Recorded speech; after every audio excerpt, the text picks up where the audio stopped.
thirsty. He grinned as he stumbled through the bar. Well, he said, give me some more love, give me some love, give it all. His breath clearly said it all.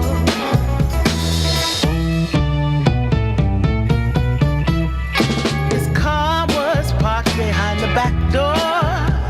Tuxedo black, El Camino, 1969. Well, he said, give me some more love, give me some love, give it all. His filthy fingers said it all. Yeah. Give it all. Well, he said, give me some more love, give me some love, give it all. His lazy eyes said it all. Come on, come on, come on, come on. Come on, come on, come on, come on. Well, he said, give me some more love, give me some love, give it all. Give me some more love, give me some love, give it all. He said, give me some more love, give me some love, give it all.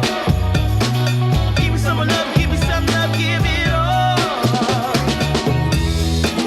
All right, give it to me, yeah. All right, come on, come on, come on, come on. Yeah, come on, come on, come on, come on.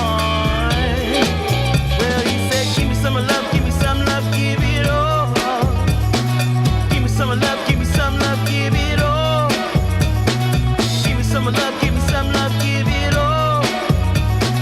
Give me some love, give me some love, give it all.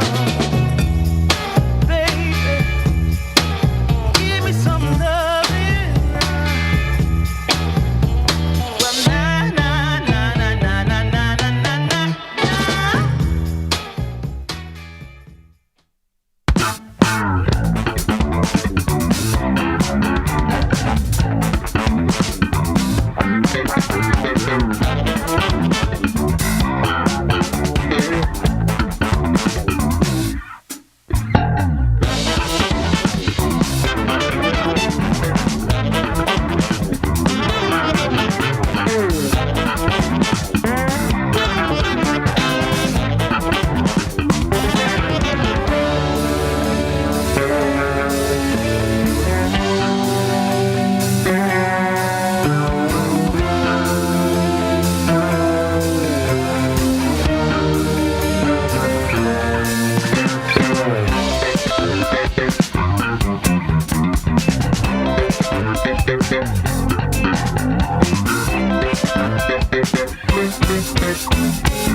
This is what I want now. No, I won't settle for anything else.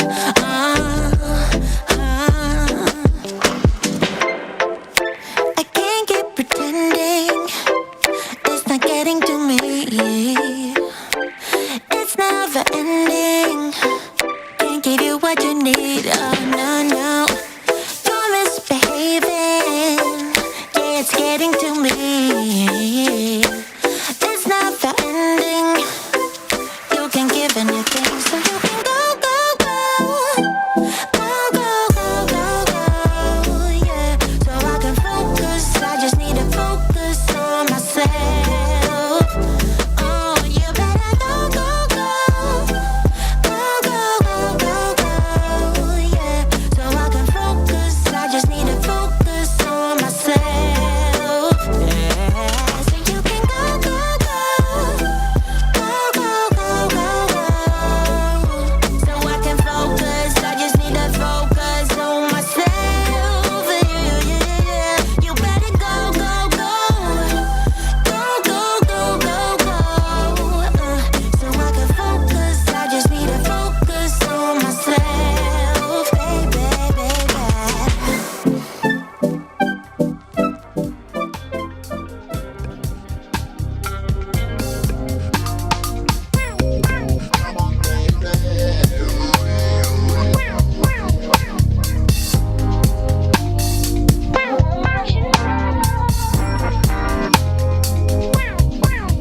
Yourself.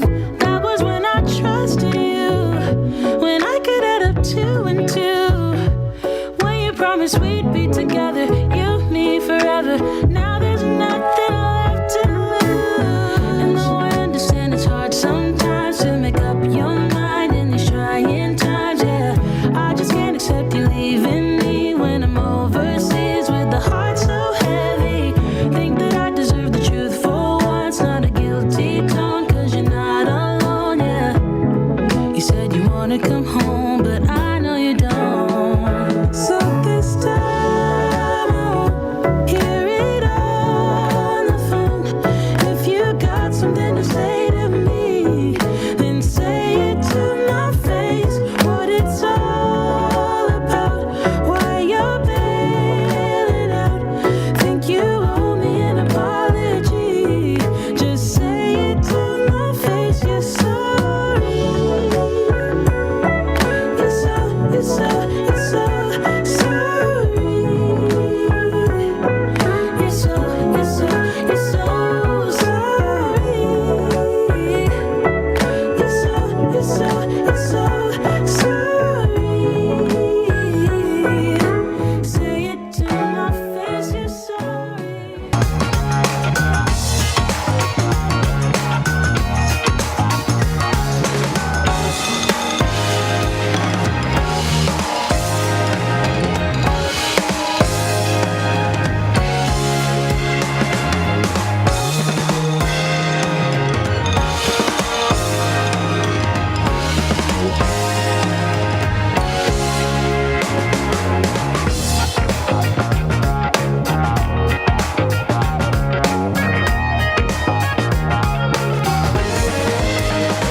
The Benjamin Dixon Show is only possible with listener support.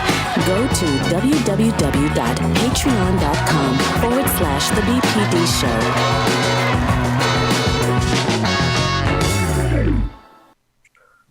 Today is Wednesday, January 12th, 2022. Good morning and welcome to the Benjamin Dixon Morning Show.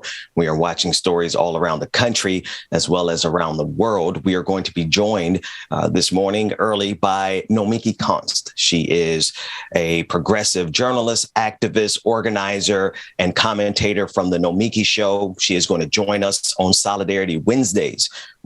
Every Wednesdays, we are looking to form and strengthen alliances, existing alliances, because one thing I can tell you for certain, The fights that we're fighting in this country cannot be won in isolation. There are quite a few divisions in this big camp. I don't mean the big D Democratic camp. I mean the people of good faith who are trying to win victories on behalf of justice, on behalf of liberation. None of those fights are going to be victorious by ourselves. Black people can't win those fights by ourselves. We simply cannot. We need allyship. We need people that we can trust, and we need co-conspirators. We need people who will be on the front lines with us. And obviously, we know that has not been historically the case in this country. But forgetting those things which are behind, we've got work to do. We have insurrectionists, terrorists who want to overthrow this country for the sake of white supremacy. They are unapologetic about their goals. They're very clear about their goals. And so we must have solidarity on our side because they have solidarity on their side, and they're fighting like hell for all of the wrong reasons. And so I encourage us to fight like hell for all of the right reasons. So Nomiki Konst is going to be joining us later on in this first half hour, coming up at the 8:30. At the half hour mark, we'll be joined by Georgia Fort for On the Clock. And as always, we'll be joined by DJ Exclusive and Rebecca Zor for Like It or Not. A lot of stuff happening this morning. I do want to bring attention to what's happening in Bessemer, Alabama. This is one of the things we're going to talk about with Nomiki. Okay, we have Nomiki. Well, good morning and welcome. Nomiki, how are you? Thanks so much for joining us. Yeah, it's nice to see you, Ben. I'm really excited about this, and well said. Oh my God. Very Absolutely. Well said. And I'm dressed the part. I said, let me not throw on a suit and a blazer this morning. Let me throw on my solidarity hoodie. And it's also just a great excuse to not have to get properly dressed for this morning show. But at the end of the day, we've got to get into the streets. We've got to organize because you study what's happening on the right very diligently. You know what's happening with Steve Bannon and all of the reactionaries across the globe they have solidarity. They're united. Mm-hmm. They have a cause. And it's like on our side of the equation, it's sometimes iffy. What are your thoughts? Mm-hmm. I think that we get into this pattern on the left of thinking that the left always eats itself. But I think part of the reason, and it's not because we have so much diversity of ideas and backgrounds on the left. I think that's some of it. But I think a lot of it has to do with the fact that we're not studying our history. Most of us aren't studying our history. And at this moment in particular, we have weakened our muscles when it comes to organizing, partly because the right wing has almost, has attempted to annihilate the labor movement. And so when people aren't in labor, they're not practicing their organizing skills and they're not practicing solidarity because it's not part of their day-to-day activity. I think we're getting better. Right. I think obviously what we're seeing in Bessemer is progress. And even if they failed last time and there were some problems, reported last time, it's still inspired so much more, all the Starbucks unions, everything that's happening, across the country. And also the reporting of it, because, I saw somebody report this. It's not that there's more strikes than ever. There actually aren't. It's that reporters are reporting on the strikes. That's right. Yeah. And that makes all the difference. If the media, because so many people only get their news still from the mainstream media, if they're not reporting on all the many strikes, then the people who are watching it don't know what's happening. I'm reminded of the teacher strikes that occurred before the pandemic. I mean, there were teacher strikes after teacher strikes. And that you really, you hit on something. I want to move to Bessemer. You mentioned Bessemer, Alabama. We've been covering this pretty extensively. We spoke with some of the people from the Bamazonians. Those are the Alabama-based Amazon workers and employees who have attempted to unionize. Their first effort in Bessemer failed. There is a revote that's going to happen. And I want us to take a look at this first clip. It's from November 30th, 2021, and it's discussing the U.S. Labor Board officials ordering Amazon to redo the union vote at the Alabama Bessemer warehouse. Let's take a look at that. A regional director for the U.S. National Labor Relations Board on Monday called for a rerun of a union election at an Amazon facility in Alabama, setting the stage for another high-profile organizing battle at the world's largest online retailer.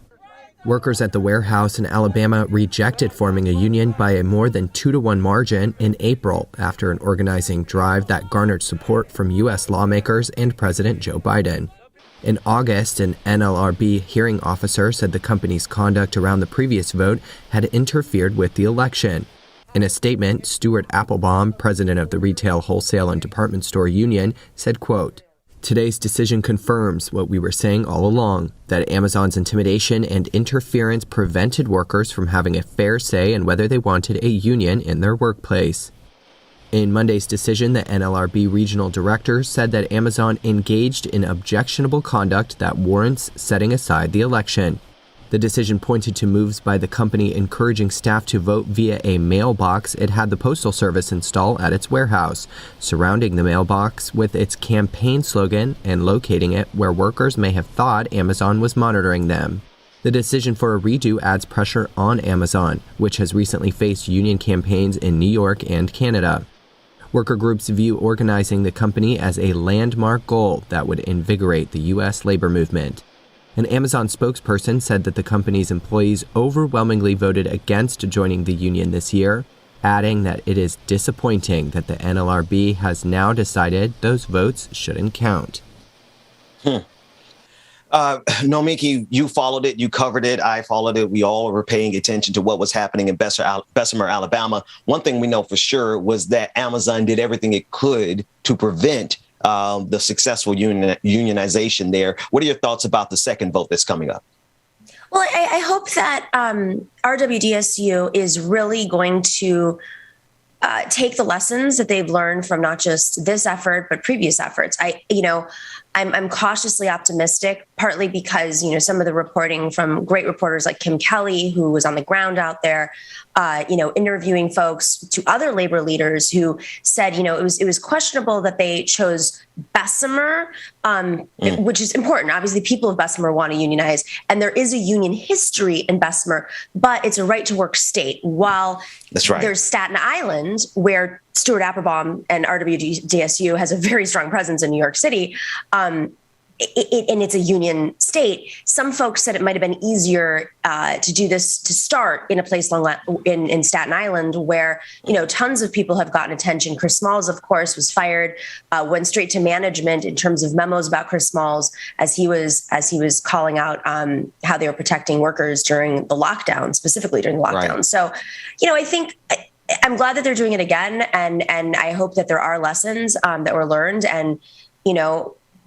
maybe this is also to give good face to RWDSU, who seem to mishandle the last union effort. So I'm not sure. I'm to be sure, ground, so I can't say. And for the audience, the RWDSU is the Retail, Worker, Wholesale, and Department Store Union. That's in Birmingham, Alabama. That's the union that was organizing there in Bessemer, correct? Right. And and to make it also clear, there are other unions who, it's from what I understand, when a location, specifically Amazon, wants to unionize, they look around and see which unions are strong in that area that complement. So it's not always that RWDSU is the union associated with Amazon. You have the Teamsters doing a massive union effort in Amazon facilities around the country right now. They've decided to lean in on this. So it really depends on the location, which unions are strong. And again, that goes back to, Republicans have decided, and Democrats, of course, are part of this, but Republicans have completely annihilated unions by taking over state legislatures, creating right to work states. That's right. Koch brother funded efforts. That's right. Alec, Koch brothers. It has been a concerted effort to make this country unpalatable for labor. I want to play this next clip. This next clip is a clip from last year when I was able to speak with several Amazon truck drivers. And based on the story about the urine bottles. Okay. All right. So we won't go to that just yet. But this is the part that I really want to focus on, is the fact that these are real people, Nomiki. I think some of us, we sever our solidarity based on how much we need that product to get to us the next day, right? Mm-hmm. How much we need that widget to get from Amazon. And then there's a lot of people who really just cut it off and say, well, that's too bad, because I really need that TV delivered Amazon Prime the next day. What are your thoughts in terms of the culpability of us as consumers to what the workers are going through? I think this is a complicated thing for folks on the left, because in some situations, boycotting an industry can make a huge difference. The problem with places like Walmart and Amazon is that they have eaten up almost all small business, especially in rural communities, and especially when you're in a lockdown, that, you almost have no choice. It's like when, folks say, well, boycott this, boycott that. It's like, well, where does that end in the society that we live in? We all have iPhones. We are all carrying around, precious metals that were, probably in a very inhumane way, mined and also affect, geopolitical situations, et cetera. So we're all part of this in some way or form, and we're not even aware of how this, every single piece component in the supply chain, is the humanity connected to it. So with that being said, I think that, if you can go to small businesses, please do. But I don't feel personally, this is my take, I don't feel like we should be making people feel guilty for taking part in a system that is very hard to escape. This is why, it's not about individualism. It's about having real oversight. It's about having a government that holds these companies accountable. I mean, when Walmart swooped into all these towns, and I grew up in one of these small towns, there used to be a vibrant little main street where all the little shops, my dad would tell me these stories about growing up there, and went to the Five and Dine shop, did the Five and Dine, none of them were open anymore when Walmart came in. And then now Walmart is, they're still perfectly fine. It's the only game in town. Yeah. Exactly. Now Amazon is that. And of course, Amazon does so much more damage because of the supply chain, environmental consequences of shipping things around. And of course, how they treat their workers. So, this is why it's important not just to have unions, but simultaneously, we can't sit here and think that all of this is dependent on unions. We have to look, especially if you live in a blue state. That's it. What are our lawmakers doing? I mean, there are plenty of things in places like New York State and in California, and they have been doing little things here and there that they could be doing to crack down on how workers are being treated. They're breaking the law. Let's be very clear. This isn't about union rights at this point. What they did to Chris Smalls, what they did to so many other people, they broke the labor law, and they broke actual laws, and they're not being held accountable.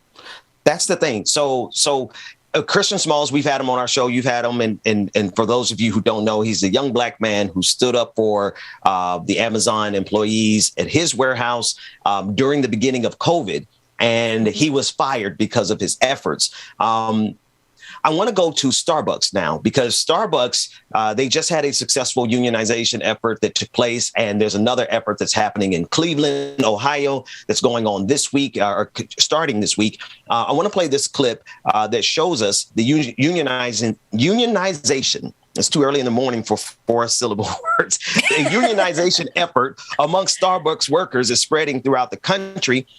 Illinois, Colorado, Massachusetts, Ohio, and more. The Starbucks CEO, of course, Kevin Johnson, says that the company opposes unionization, but told employees that they are the heartbeat of the company.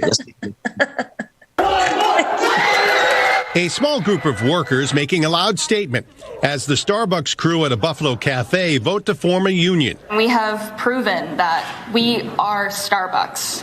We are the heart of this company. Now, workers at 2 Boston area Starbucks are looking to do the same.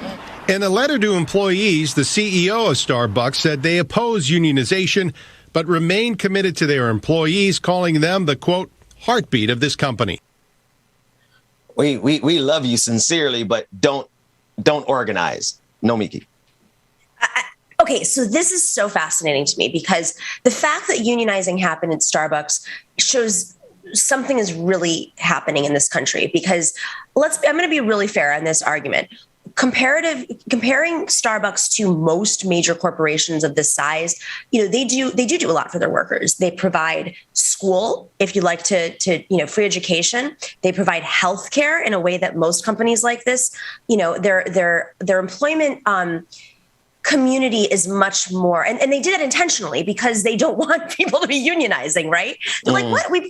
So they've written about corporate social responsibility. I mean, they are the gold standard of corporate social responsibility.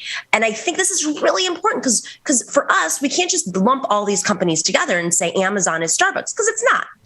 With that being said, I think it is exceptional that the workers are saying, we got healthcare, but that should be the bare minimum. Like, you don't get a gold star because you're giving us healthcare. We want these things too, because we deserve to live safe, secure lives. I have a family friend who went through a divorce and had kids and went to go work at Starbucks a few years ago because of the health care. She has a master's degree. This is,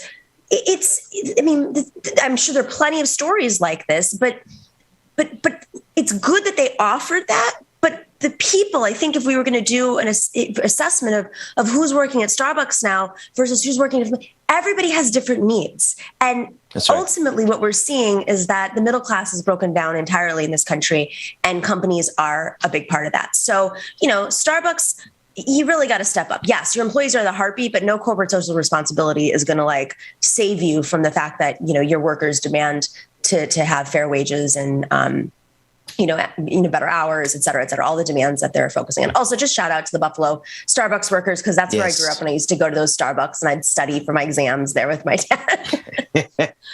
Because we didn't have a local coffee shop anymore on Main Street. Nomiki, we are all culprits. We're all participants in it. There's not a Starbucks that I've been in a city in that I haven't been to. So I'm with you there. Listen, I'm going to be with you later on. Solidarity Wednesdays doesn't stop with what we're doing this morning. Tell everybody what's coming up with your show, what's happening, and how they can reach and support you. Yeah, so we on Wednesdays, as you see this beautiful graphic by David, our dear pal and colleague, we do Solidarity Wednesdays starting off 8 a.m. here on your show. And then we move over to 8 p.m. On the Nomiki Show, which airs on YouTube. So you can check that out on YouTube. But we also air on Patreon and all the different podcasty places you can go, where Ben and I are going to continue our conversation about what it means to be great allies. Maybe every once in a while we'll bring in a guest to school us on what it means to be an ally with their community. And then we have, we start off our show. If you haven't checked it out before, we usually have an interview with an author, an activist, or somebody notable. And then we have a kick-ass panel talking about all the news of the day. But we talk a lot about labor. So this was perfect. And really strategy for the Democratic Party, and really how to take on what is the right wing. And I want to emphasize that, yes, there are a lot of bad Democrats who are doing nothing right now. But I also want to, my vision for 2022 is to not be too reliant on these bad Democrats, and just go target the Republicans yourself. If you're in a district where you could run for school board, or you could run for city council or town council, do it. It doesn't take millions of dollars. And I think we have to stop relying on the big D Democrats to save us, because they're not going to. That's right. That's absolutely right. Nomiki, thank you so much for joining us for this first Solidarity Wednesdays. I will see you later on today. And Solidarity. Take care. Solidarity.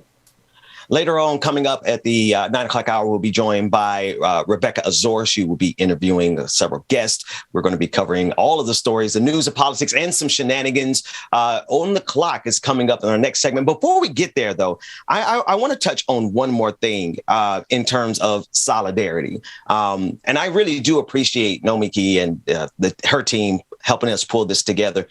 I have to emphasize something. This is a fight, again, that we cannot win by ourselves. I realized this last year when there was a all-out attack on the organized left, the left that was using social media as an organizing tool.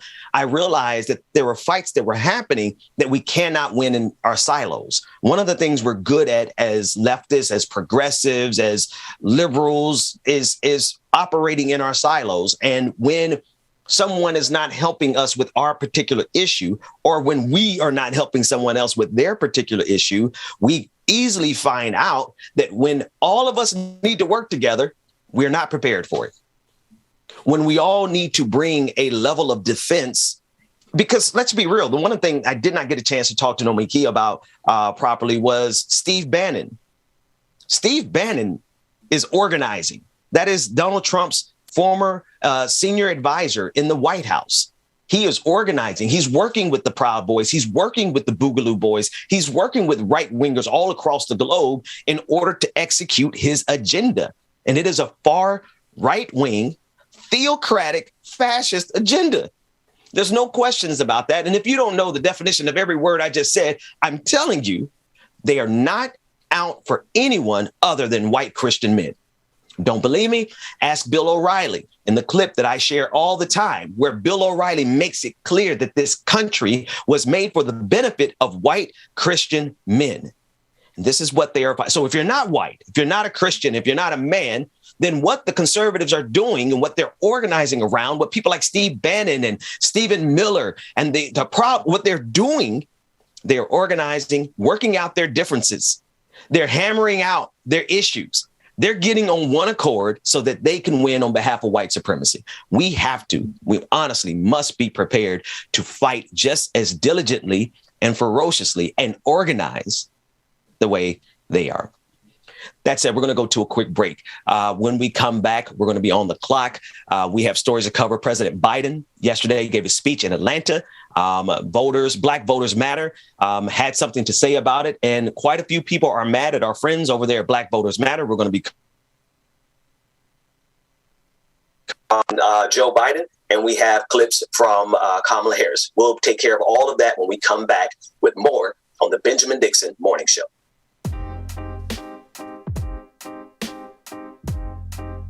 Something to bite with a button, yeah.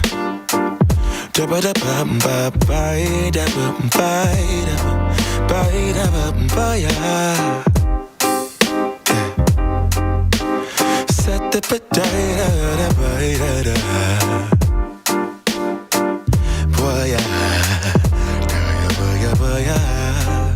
sunlight that always stays, dinner by the waterway. It's that sweet life. Raise your cross. Made some dude crack a smile. He asked if I could stay a while. I'm living that high life. Time to catch a flight, but you can make me go. Unlocking all the memories of my new home. Ventilated echoes playing to and fro. To and fro. Back and forth, yeah. Caught some kids dancing in the alleyway. Crazy how the melodies began to play, yeah. Tell me how you feel it when you hear the lyric, yeah. My heart's in Stockholm. Now I never wanna go home. I left my heart in Stockholm. Now I never wanna go home. Shopping the girl, I brought a girl on my Vespa. She said I already told ya, yeah. I never dated a black guy. I said you're brown yourself. Let me offer help. Come on inside. Where everybody knows your name. Everybody knows your name. Time to catch a flight, but you can make me go. Unlocking all the memories of my new home. Ventilated echoes playing to and fro. To and fro. Back and forth, yeah. Caught some kids dancing in the alleyway. Crazy how the melodies began to play, yeah. Tell me how you feel it when you hear the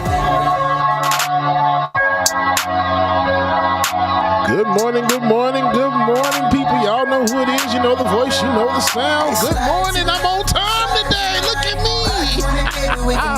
Good morning, y'all. Hope y'all are having a good morning thus far. Y'all go ahead and grab your coffee, your tea, whatever it is you the morning started. And we'll be back with more on the Benjamin Dixon Morning Show, y'all. Good morning, everybody. Y'all stay tuned. Go back, Jam. Slide to the left, slide to the right. Rock with it, baby, we can do the show tonight. Slide to the left, slide to the right. Come on, come on, come on. Slide to the left, slide to the right. Rock with it, baby, we can do the show tonight. Slide to the left, slide to the right. Come on, come on, come on. Yeah, my hand is wrapped around your waist. I love the way that you be twirling to the bass. Moving sideways on a Friday. DJ playing all of your favorites. I'm digging your flavor. Good morning, everybody in the chat room, y'all. Of course, y'all know we're going to do roll call next break, of course. But good morning, everybody in the chat room, wherever you streaming from, YouTube, Twitch, Twitter, whatever streaming platform you decide. Good morning to you. Shout out, Brother KFZ. I missed your shout out yesterday, man. I had to get you. Brother KFZ, what's going on? Come on. Slide to the left, slide to the right. Black women, baby, we can do this all night. Slide to the left, slide to the right. Come on, come on, come on. Hey, slide to the left, slide to the right. Black women, baby, we can do this all night. Slide to the left, slide to the right. Come on, come on, come on. Slide to the left, slide to the right. Black women, baby, we can do this all night. Slide to the left. Oh, good night, Julie. Oh, Jules, Australia. It is nighttime over there, huh? Good morning, nighttime to you, Julie. This is that wake your ass up music.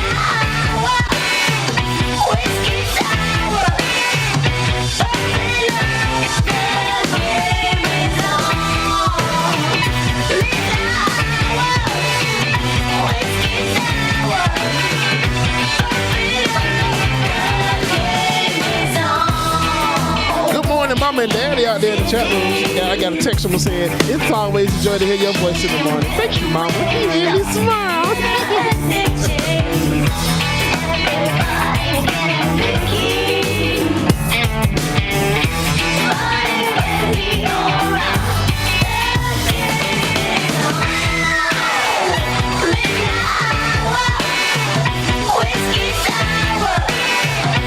Shout out, Brother Chuck Diesel. I said I was gonna do my roll calls here, but goddamn it, I love y'all too much, man. Shout out, Brother Chuck Diesel in the chat room. What's going on, Brother Chuck? Y'all got me excited. Laura Starter, good morning. Mark S, what's going on, brother? Elephants are afraid of bees. What's going on, Brother Latif? What's up, brother? India Brown, Grand Rising to you as well. Esther Rocha, good morning. Tyler Hackman, Amber Layla. Roll the Dragon, what's going on? Promises Manifested, good morning. Starshine Song Dragon. Lunch break, hot take, good morning to you, Mooney. Oh, hippie, good morning. Brittany Woods. XOXXO Bob, what's going on? Juanita Shelby Hall, Brenda Johnson, Miss Guru. Tiger is in the building. Tiger, uppercut. What's going on, Tiger? Laney Lou, G-Man, Brother Bryce, what's going on? Good morning, y'all. Oh, I can't let him take my soul. I can't let him take my soul. Nah, nah, nah, nah, no. Oh, I can't let him take my soul. Nah, nah, nah, nah, no. Truth the Dragon is in the building. What's going on, Truth? But he hit the fan when I got him down at the bench. But I took a break, I had to leave and go get cleansed. Y'all make sure y'all stay tuned, man. On the clock is starting up soon. I can't say these, cause my last name ain't Ken. Cooking on the stove, that's the way he paid the rent. Working on the pole, that's the way she pays tuition. Better watch your soul, cause you know they trying to get it. Yeah, yeah. I learned my right from wrong on a song. I let my heart bleed on my sleeve through microphones. I'm trying to right my wrongs by writing out my wrongs. Ran through a check, cause it's hard to live off bread alone. So if you see me slipping, yeah, let me know. Cause it ain't the end of times yet. I know, but it's getting close. Yeah, I need my space to breathe. That's why I be going ghost. I ain't trying to stay up on that wide road. Cause I can't let him take my soul. Nah, nah, nah, nah, no. Oh, I can't let him take my soul. Nah, nah, nah, nah, no. I can't let him take my soul. Nah, nah, nah, nah, no. Oh, I can't let him take my soul. Nah, nah, nah, nah, no. They thinking I'm bluffing, but I promise I do it. That K got a drum, like murder and booming. We sending you vert, if I get my little Uzi. They thinking I'm crazy, I'm gon' see you the haters. People I'm saying, get what I'm painting. A picture big, I call it little baby. If I'm on the board, then we playing chess. If you on my way, you gon' need a vest. Act big, you might get stretched. All your gun talk, I ain't impressed. My 45 seen real traffic. Okay. That's Dallas, Texas. My little partner called a body for a Maserati. He told him get about the car, hit him with the shotty. That 12th gauge gave him life in the 12th grade. I tried to write him, it's pretty damn cool that you guys are making requests in the chat room. I just had to let him know. They ain't the end of times yet. I know, but it's getting close. These demons really out to get you, so you better guard your post. There's certain things I could probably let go, but I can't let them take my soul. Nah, nah, nah, nah, no. Oh, I can't let them take my All right, y'all welcome back to the screen. My brother from another mother, Mr. Benjamin Dixon himself. Oh, big head Ben, what's going on, brother Ben? Good morning to you. James, not many people get to come to work every morning and call their boss big head. I know, of course. That's because I'm that guy. I can't do what I want to say. I'm that guy, Not everybody gets to work with their friends, man. So it's all. I love it. I love it because the other day, the best moment we had in a long time was when the fellas came for Free 'em All Friday. Brother Professor Ball and Chalangi Kalanja.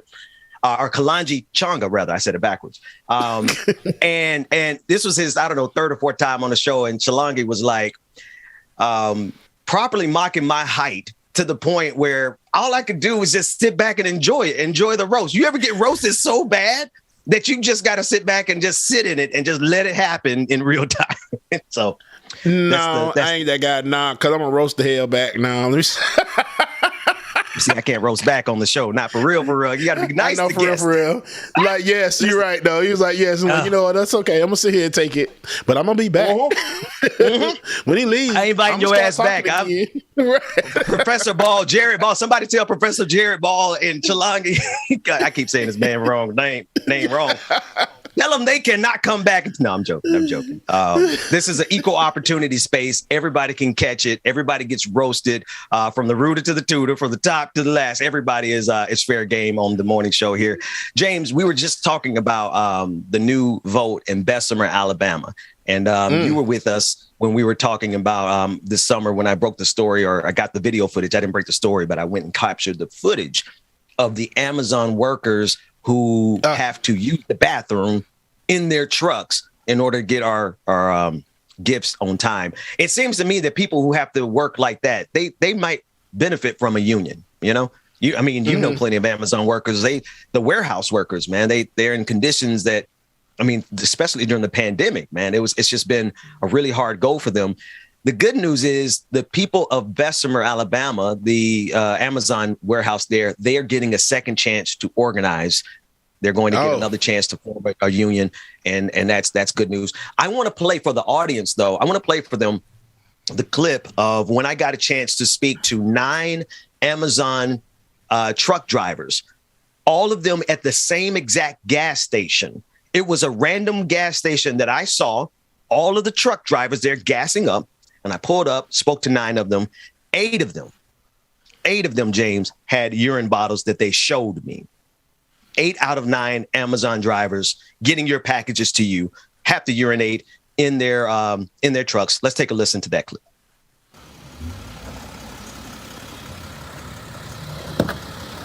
I had to fill out the truck. We're gonna leave it. Well, you know what? That means another worker has to get it. So I'm gonna let you come pick it up.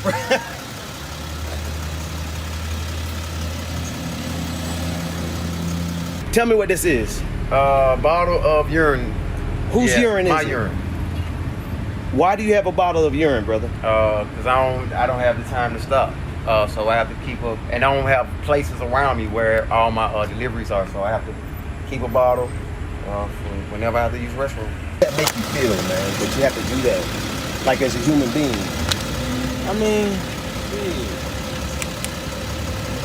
How the world is going, I do what I gotta do to maintain me and mine. That's pretty much it. I can't complain too much about it because to me, my voice don't even matter that much. About it. Do you have a bottle in the van? Yeah, but usually I throw them out. You've had to pee in your truck before? Yes. Why? Because most of the areas we deliver in, they don't have any bathrooms around there, and not a lot of people want to stop, and take time out of their route and get behind just to go pee. This is actually the second Amazon team I've worked for, and I've always done it. And you've had to do it with both teams. Is it 2 different states or the same state? Same state, 2 different warehouses. 2 different warehouses, same conditions. So you figure we'll see this across the country. Yep. This is the beginning of the day, and I'm not going to hold you up. Show us what you normally have to pee in. So when you're done eating, you pee in that. Yep. Right. It's more difficult. It's difficult. How does that make you feel as a human? I mean, it made me feel away because, I mean, for men, it's easy. They can just pull up on the side of the road, whip it out, and pee. But women have to squat. So, of course, I'm going to do it in my van. Do you know about the organizing in Bessemer, Alabama? Is that a part of Amazonians? Yeah, yes, so yes, I'm it is. Fully familiar with it. Yeah. So you would think that workers who have to pee in a bottle would want to unionize. We don't get that, so we're still dealing with the same things we've been dealing with. That's why I'm still holding this bottle of pee in my hand right now.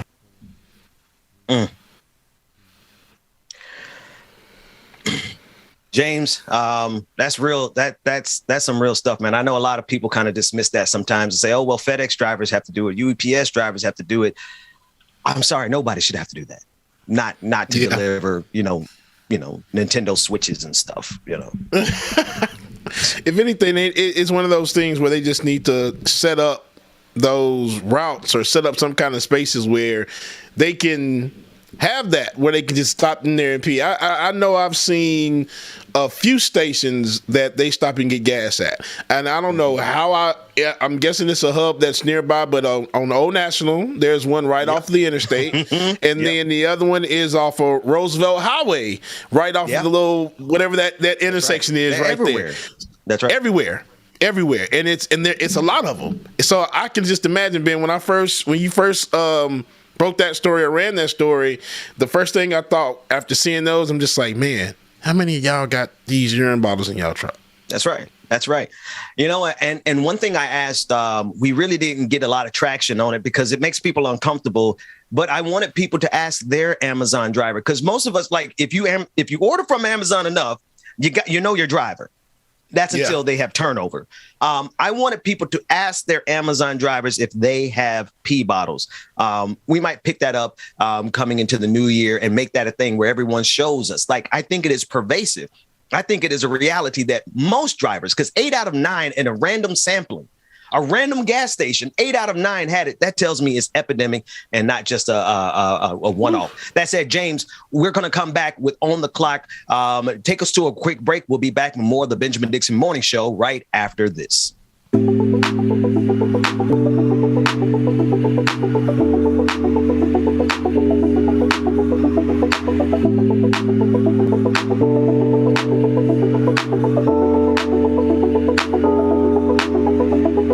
When I get you back, oh yeah.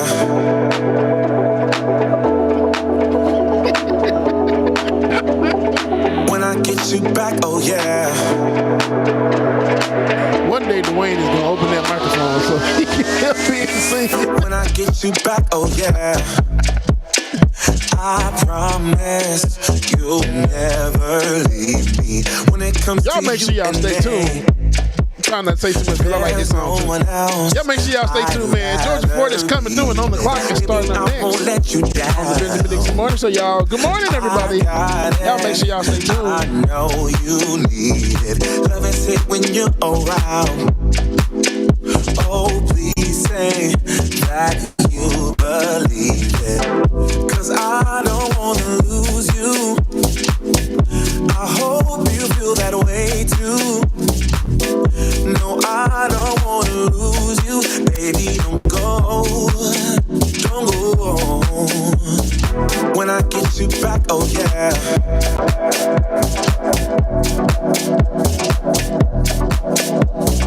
When I get you back, oh yeah. You said that Georgia Ford is back there doing some karaoke. When I get you back, oh yeah. Ooh, when I get you back, oh yeah. And come on, George. 'Cause I don't wanna lose you. I hope you feel that way. Good morning. Indian Brown, I got you. It's gonna be on my next break. You, baby, don't go. Oh, when I get you back, oh yeah. Brother Goku, good morning to you. I promise you'll never leave me. Street in Scotland, what's going on? Queen Abby. Else I'd rather be with. When I get you back, oh yeah. Oh. When I get you back.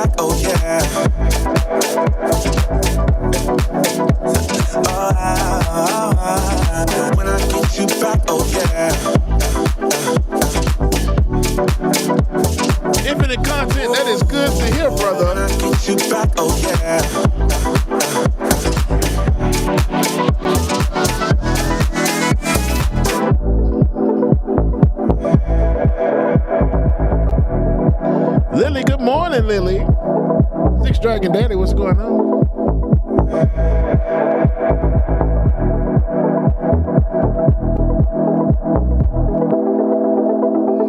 Dwayne, you need one more? All right. All right, y'all. Y'all welcome back to the Scream, my brother from another mother. I'm about to call him up. No. Y'all welcome back to the Scream, my brother from another mother, y'all. Benjamin Dixon.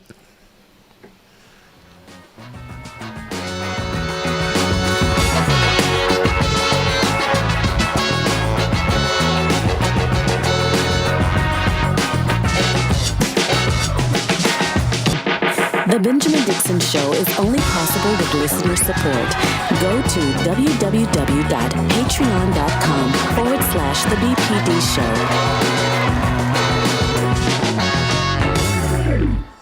Welcome back. Welcome back. It is 44 minutes after the hour. Justice does not happen on its own, and someone has to be there to bear witness. That's why we're on the clock with Georgia Ford.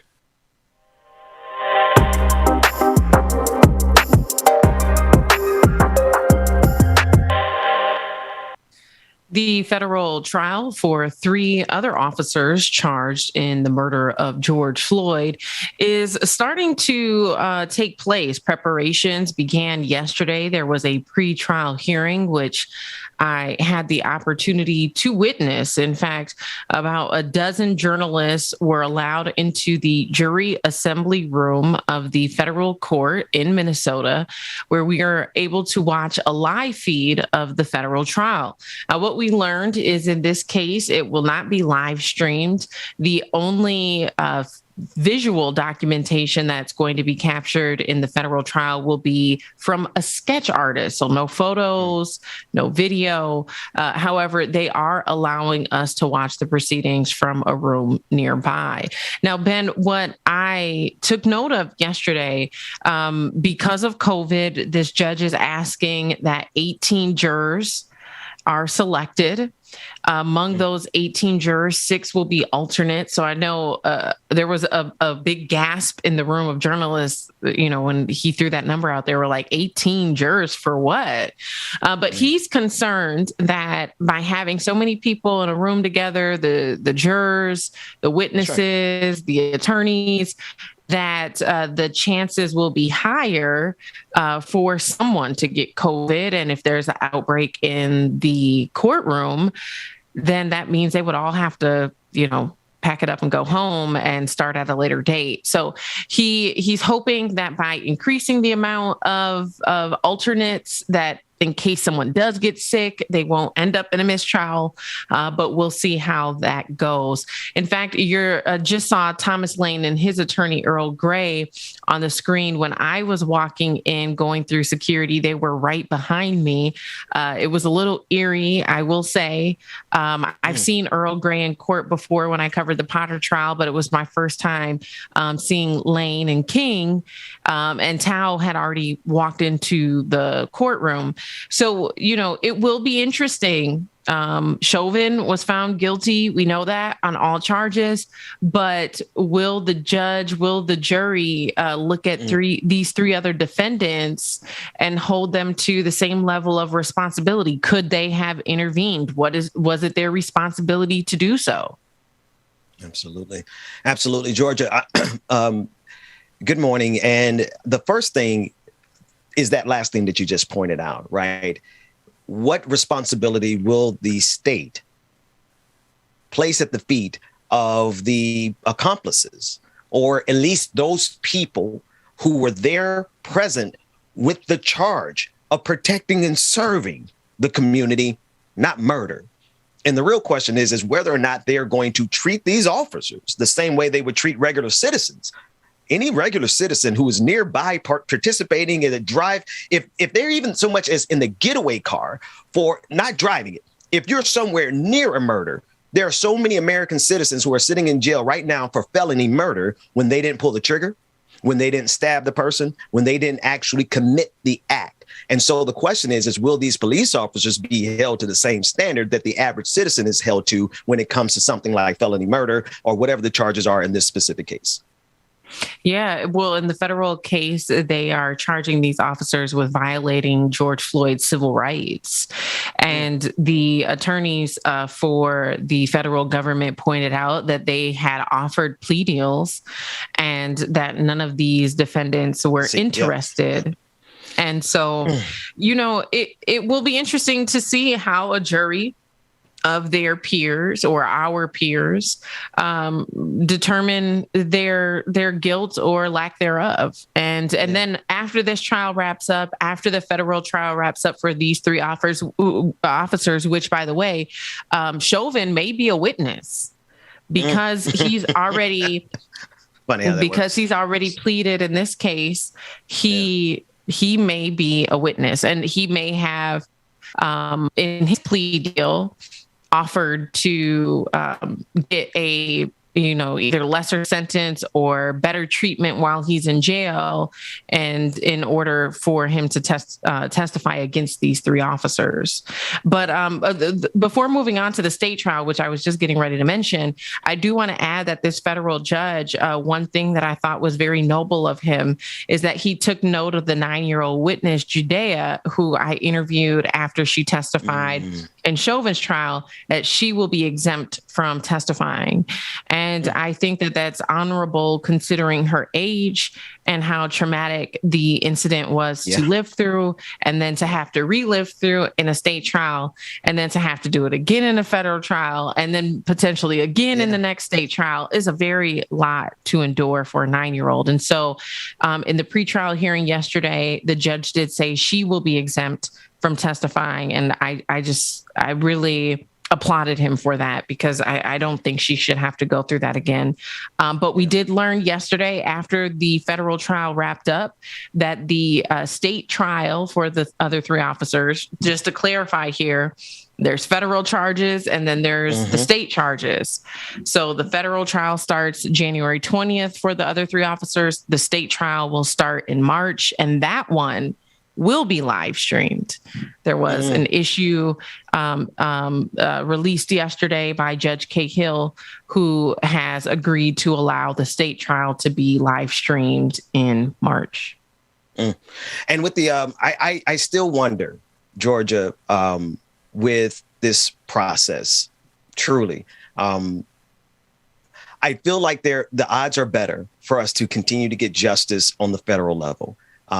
I don't want to be wrong in that feeling, and we'll have to see how it plays out. I am curious as to the charges, the second-degree murder charges. Like, I really do want to see the culpability that is extended to the quote unquote bystanders, because as you said at the beginning, when it comes to the actual life and the life that was taken from George Floyd, these people, these three other officers, had the opportunity to intervene to protect his life, and they did not. So there's a lot that's coming down the pipeline. And I agree with you on that the young girl not having to testify, because this one murder, this murder has shattered and fractured so many lives for the foreseeable future. And they're not even past even the first step, which is trying to get justice. Yeah. Yeah. Well, and when you think about the fact that Chauvin had his knee on George Floyd's neck, we originally thought it was 8 minutes and 26 seconds based on the video that was captured by Darnella Frazier. But what we learned after reviewing body camera footage in the state trial against Chauvin was that, in fact, he had his knee on George Floyd's neck for 9 minutes and 29 seconds. And so you mean to tell me for nearly 10 minutes, as a peace officer, you don't have any inkling to say, let's stop?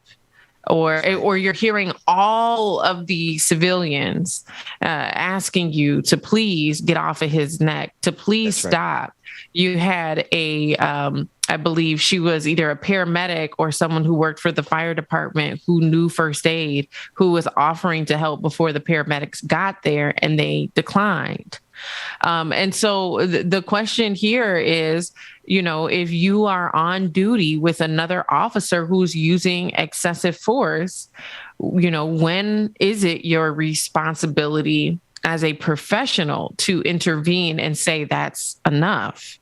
I think that this trial is going to be significant and set a precedent for policing And it should on a federal level. This is a federal case. So if they are found guilty, it should set a precedent for other police departments in this country to say, we're not going to tolerate not only one officer using excessive force, but 3 other officers standing by and watching and not doing anything about it. That's right. And that's so critical. Like if at this juncture, if these officers are able to get away with this, which I don't believe that they're going to get away with this, right? I think this is one of those cases that should be clear, but we still live in the United States of America. So as with everyone else, all of us are holding our breath.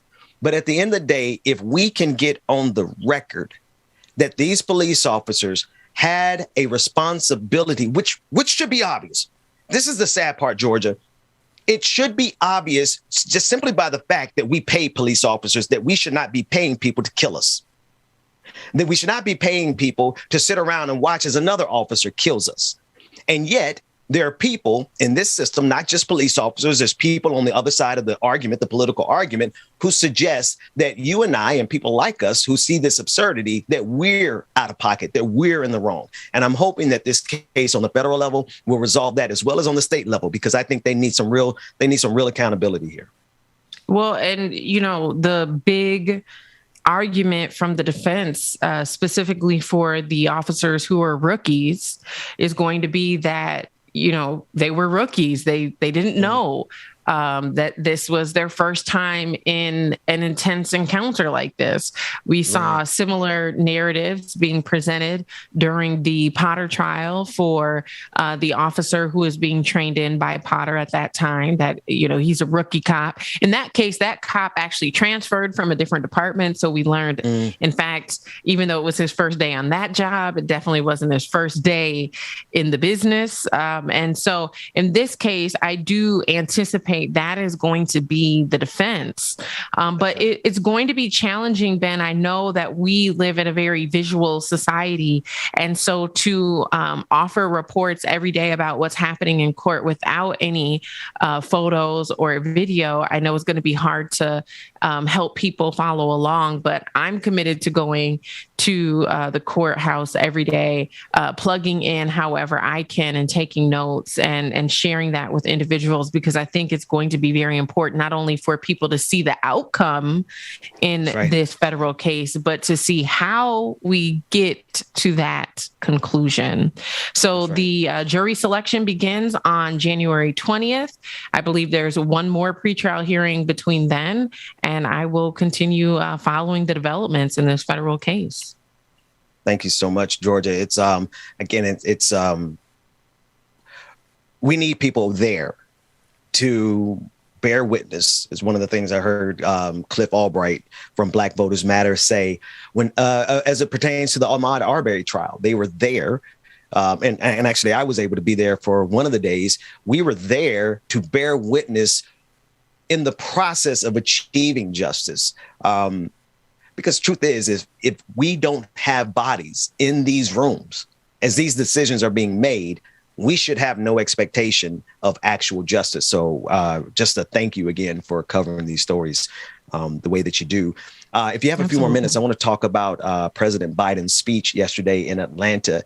And it was a speech on voting rights. And it's something that you and I have been talking about consistently, the problem with the filibuster, the problem with Joe Manchin, Kyrsten Sinema standing in the way, along with other Democrats, but particularly Republicans. The fact that on no issue whatsoever can Democrats find 10 Republicans to work with them in a bipartisan fashion. Not a single issue, let alone the critical issue of voting rights. President Joe Biden and Kamala Harris both came to Atlanta, Georgia yesterday to speak on it. I want us to listen into the first clip of President Biden as he says, "There's one thing every senator and American should remember. History has never been kind to those who said that voter suppression over voter rights, and it would be less kind for those who side with election subversion." Let's take a listen into this first clip. To those Republicans who believe in the rule of law, restore the bipartisan tradition of voting rights.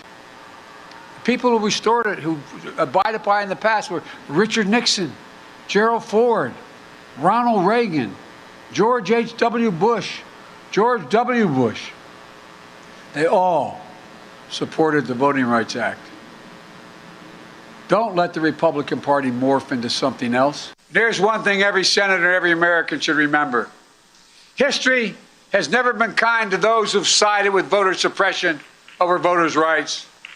And it'll even be less kind for those who side with election subversion. So I ask every elected official in America, how do you want to be remembered? At consequential moments in history, they present a choice. Do you want to be on the side of Dr. King or George Wallace? Do you want to be on the side of John Lewis or Bull Connor? Do you want to be on the side of Abraham Lincoln or Jefferson Davis? This is the moment to decide, to defend our elections, to defend our democracy. Now, Georgia, he went on to say the filibuster has been weaponized and abused in the United States Senate. It takes a supermajority, 60 votes, to even get a vote. And to be sure, that's not the case with every single vote, but it is particularly the case with the votes that matter the most to the people, as in voting rights. Let's take a listen. Filibuster is not used by Republicans to bring the Senate together, but to pull it further apart. Filibuster is weaponized and abused. While the state legislative assaults on voting rights is simple, all you need in your House and Senate is a pure majority. In the United States Senate, it takes a supermajority, 60 votes, even to get a vote, instead of 50 to protect the right to vote. State legislators can pass anti-voting laws with simple majorities. If they can do that, then the United States Senate should be able to protect voting rights by a simple majority. Now, I have a lot more, Georgia, but I want to get your thoughts so far. Cliff Albright, who's been on our show several times, he had a couple of choice words for the president, and we'll get to that in a second. But I just want to get your thoughts on voting rights and the president. They're turning their direction now from everything else they worked on, and they're going with a full court press on behalf of voting rights. It's about time. I think that Black people, especially those of us who follow politics, have been calling for the Biden administration to take a stance on the filibuster, to do something about it.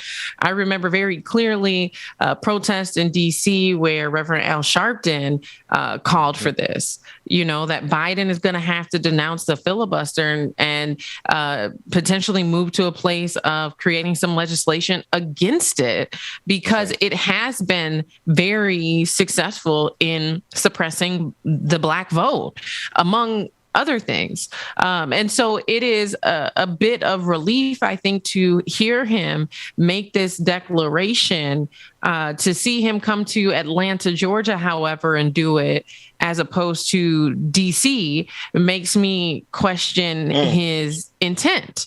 Who are you speaking to? Now you're speaking to Atlanta, Georgia. You're speaking to the people who are affected by voter suppression, and you're giving this, show and dance as though you're going to do something about it. You're speaking their language. You're speaking to them. You're saying the things that they want to hear. Are you trying to finesse the Black vote?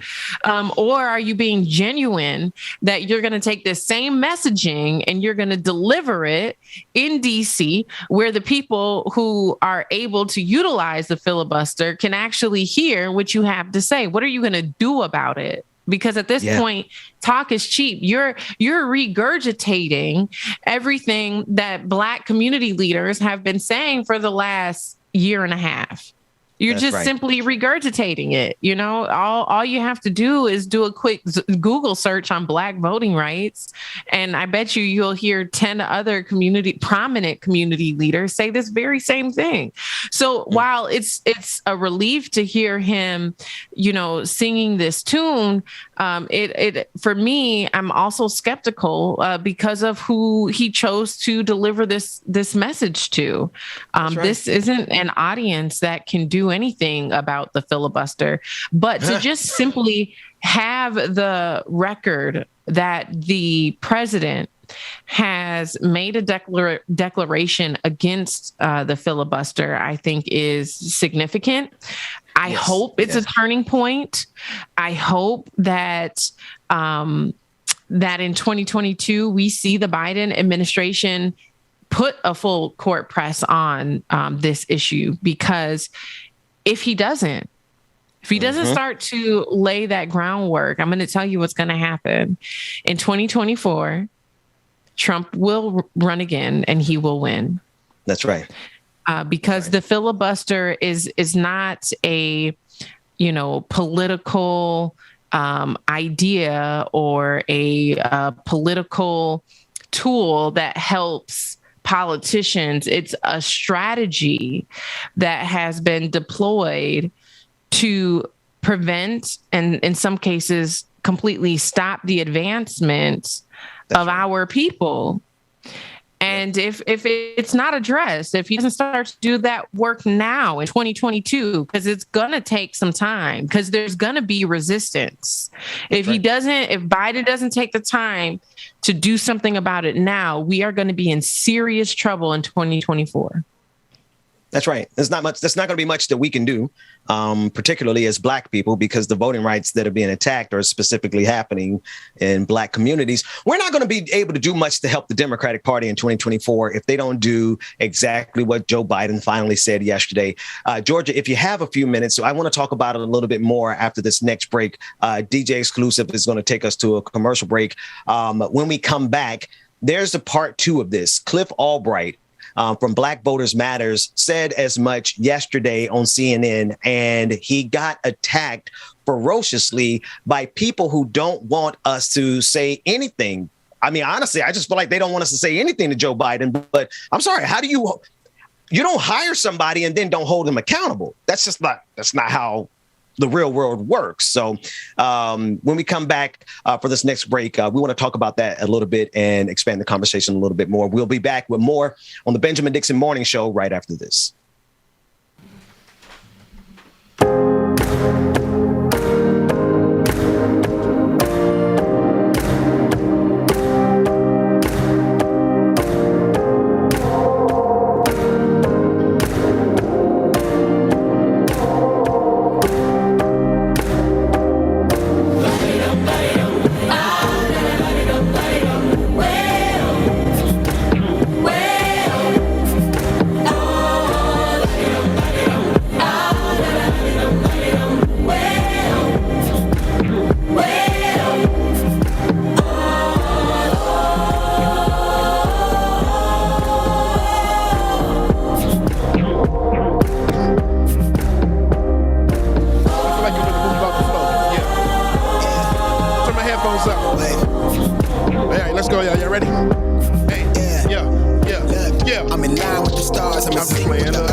Hollywood 2000, good morning, Miss Suru. What's going on? That A, I know you out there somewhere, that A, and our sister Seven, sweetheart. If y'all are listening, we miss y'all. We love y'all so much. But I couldn't see that, and he cleared down. Start to feel like I'm on one. Settle in, I'll be here for the shout out Jonathan Guerrero. For the cash, got snakes in the grass. Left this Jesus in the chat room. Good morning, Jonathan. We done seen it all, heard it all. Heard enough, give me space before I murder y'all. 10 bad here, I'ma curve them all. 12 missed calls, and I still made a curtain call. Need to light it up, lighten up. Hear him talking, they ain't right enough. Tighten up. Everything that I came for, I left with. I don't bang sets, I just bang on the set list. Going past that. The reception is high, my dog. High. I might put you on the guest list. Young, Strada Barnes Bar is probably one of my favorites. Laura Strada is my spirit animal. Love you, y'all. Love you, Laura.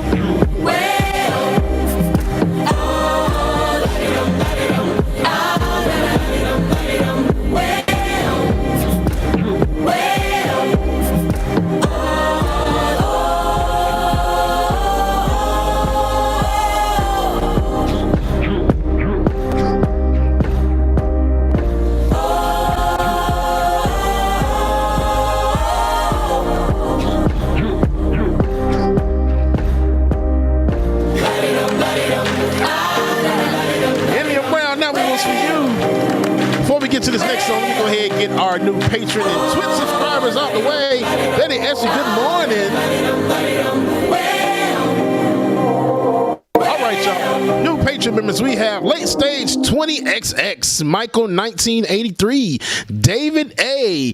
Olay has joined the Patreon now. Shout out to Olay, Lauren. What's going on, Olay? And Roller Dragon, of course, tripled their pledge, like I said yesterday. Shout out to Roller Dragon, man. We appreciate you so much. New Twitch subscribers, we have Blue Daddy 2, who resubscribed with Prime, subscribed for 4 months. Surfer McGritty resubscribed and commented 2 months. Ayo, they've been subscribed for 4 months. Locks them fire. Subscribe for 6 months in advance. Damn, 6 months. I love that. That's awesome. Soy Duffy resubscribed and commented, this show can take my money every month. Well, we sure the hell will. We appreciate it, Soy Duffy. Let me stop playing. Chicken Fried Dragon gifted 9. Y'all, Chicken Fried Dragon gifted 9 subscriptions to the following. 9, y'all. Shout out Chicken Fried Dragon, man. God dang. 9 subscriptions to the following. Orpheus Alcon. I don't know. I sound like Ben this morning. Orpheus Alkin, Run Ronaldo Run, Skip Reigns, Progressive Ama.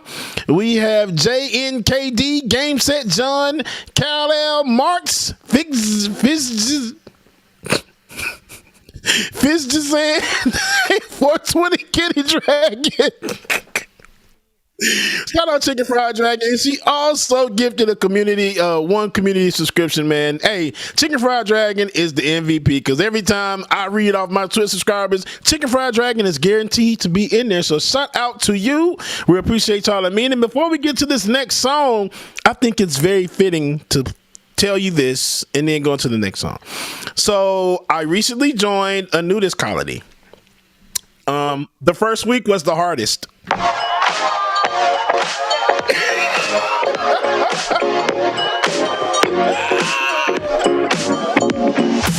I got an appetite, let's make ourselves a treat. All right, y'all.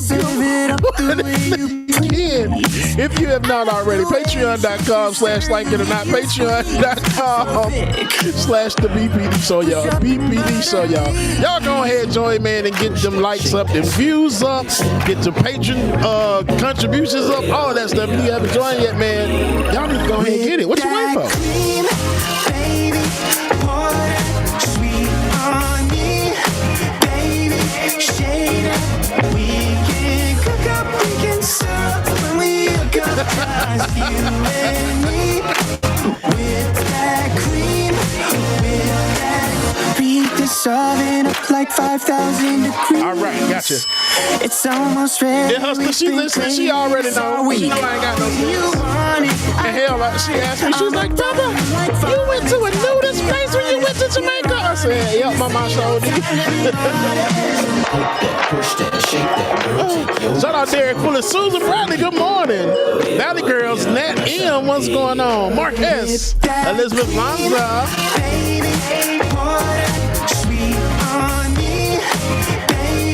All right, y'all, we're not going to waste too much time because it's already time for time. So welcome back to the stream.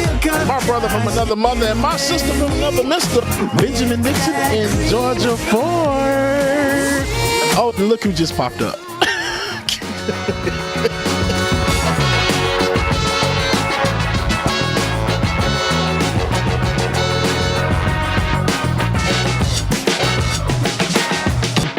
The The Benjamin Dixon Show is only possible with listener support.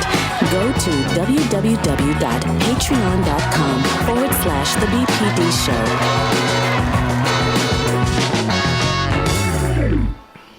Welcome back, everybody. It's 13 minutes after the hour. It is January 12th, 2022. Welcome back to the Benjamin Dixon Morning Show.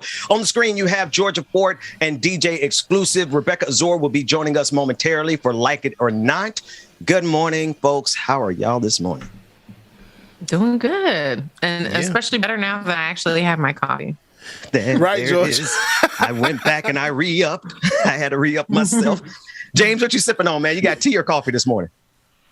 Coffee, always. I got a whole thing of tea, but I just drink coffee all the time. I don't know why. Yeah. Listen, Georgia, when you kept saying the name of the attorney, you kept saying the name. What's his name? Earl Grey. Right, Ben. Is that the Earl Grey?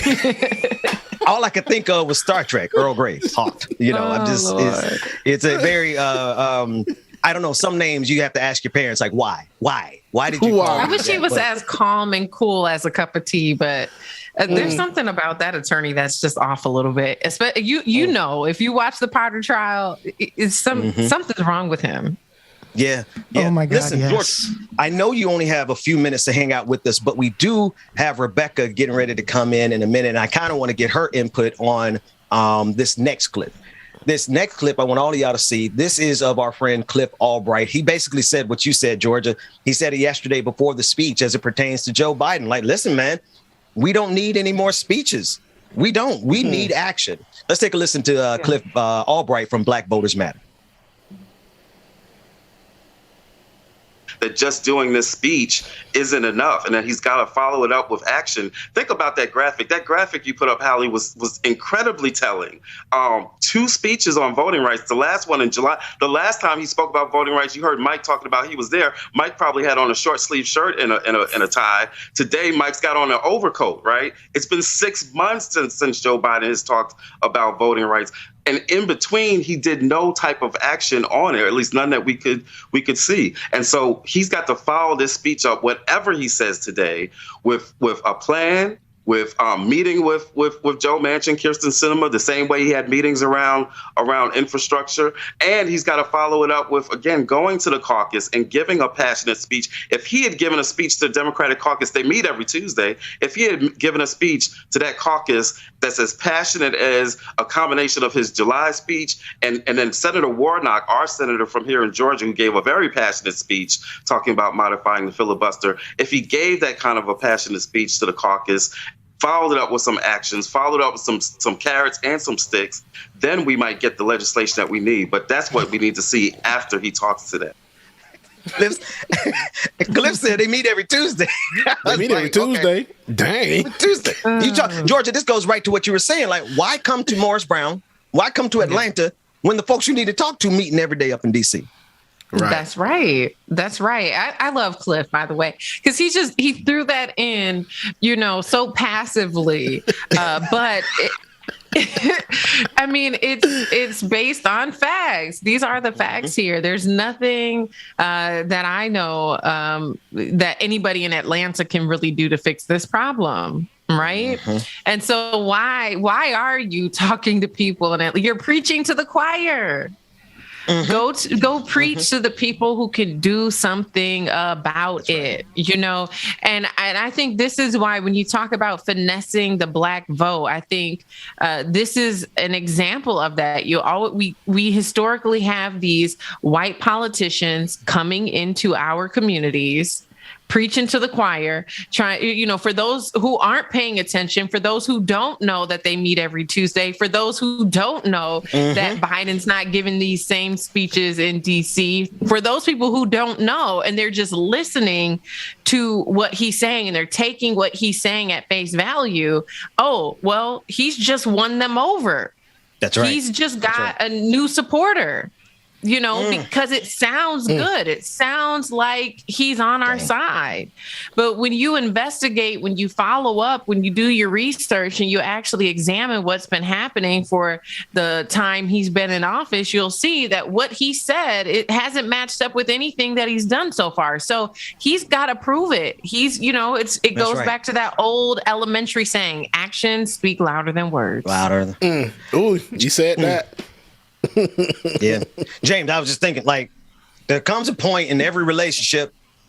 I look at my wife and I say, I can't tell you what I'm going to do. I got to show you better than I can tell you.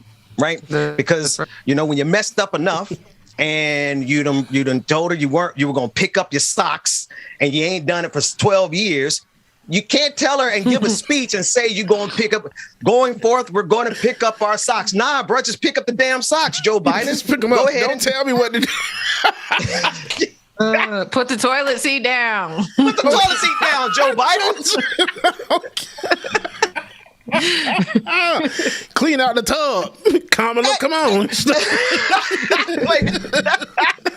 No, seriously. Telling me you're going to do it. Just, damn it, do it.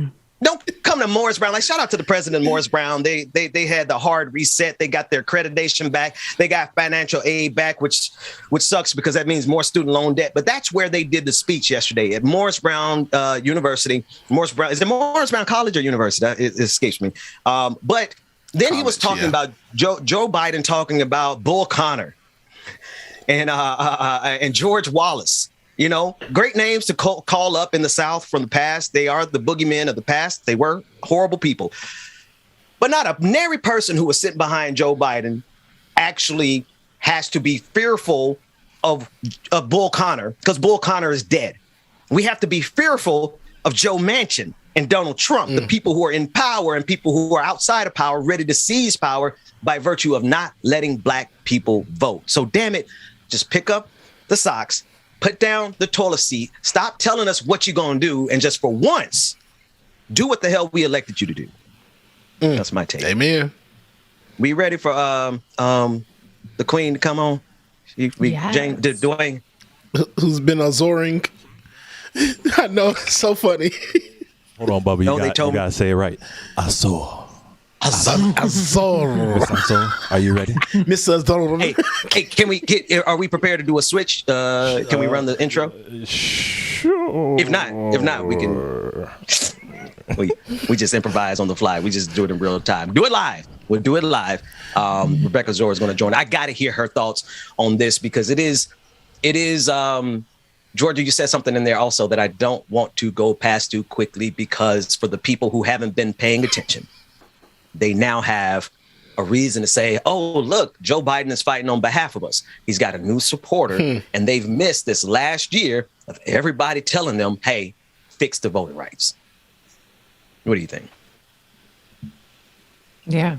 I mean, when you look at the track record Biden and Kamala have, there are some things you can point to, some triumphs, but the issue on voting rights is critical. I mean, this is the fundamental thing that our country is built on. This is the bedrock of our democracy, and it's under attack, and it's been under attack, and they've stood by and done absolutely nothing. And so it would have been a better start to 2022 had he have done something versus give a speech, but baby steps. Hopefully, hopefully this is like a first step of a broader plan here for 2022. But I mean, it feels like a digression when you look at everything that John Lewis fought for in terms of voting rights and how far backwards we've gone from that.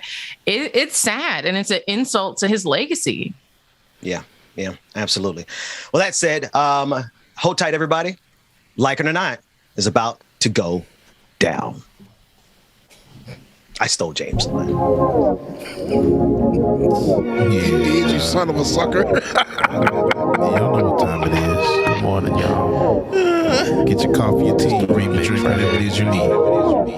It's time for Like It or Not, y'all. 9 a.m. to 10:30, yeah. Like it or not is on your channel, yeah. Politics and culture is we change skin like we supposed to, yeah. Interviews and all the news, we get to choose what gets the views. Like it or not, with Queen Azul, it's starting now, so stick around. Like it or not, it's gone. That ear hustler calling me Trey Wrongs. Like it or not, I'm screaming. Rebecca's on, it's coming through. You know she got a good story for you.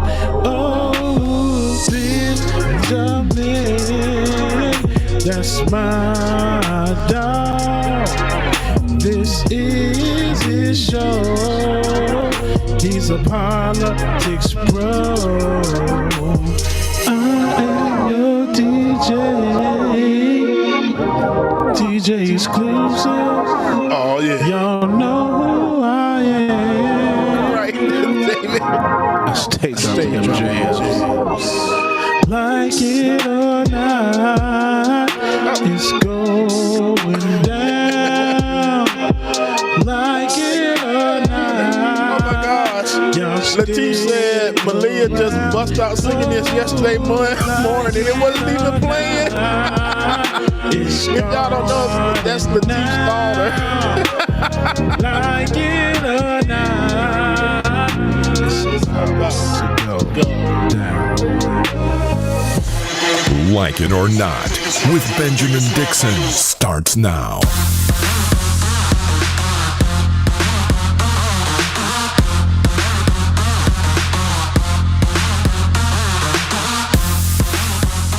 Good morning, good morning, good morning.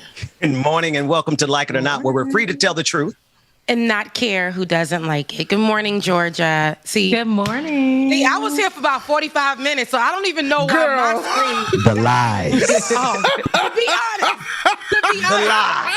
The lie. Well, come on here and really take it there. But I don't know why my screen had to be the one that was off, because I was sitting here for about 45 minutes. Enough time. Girl.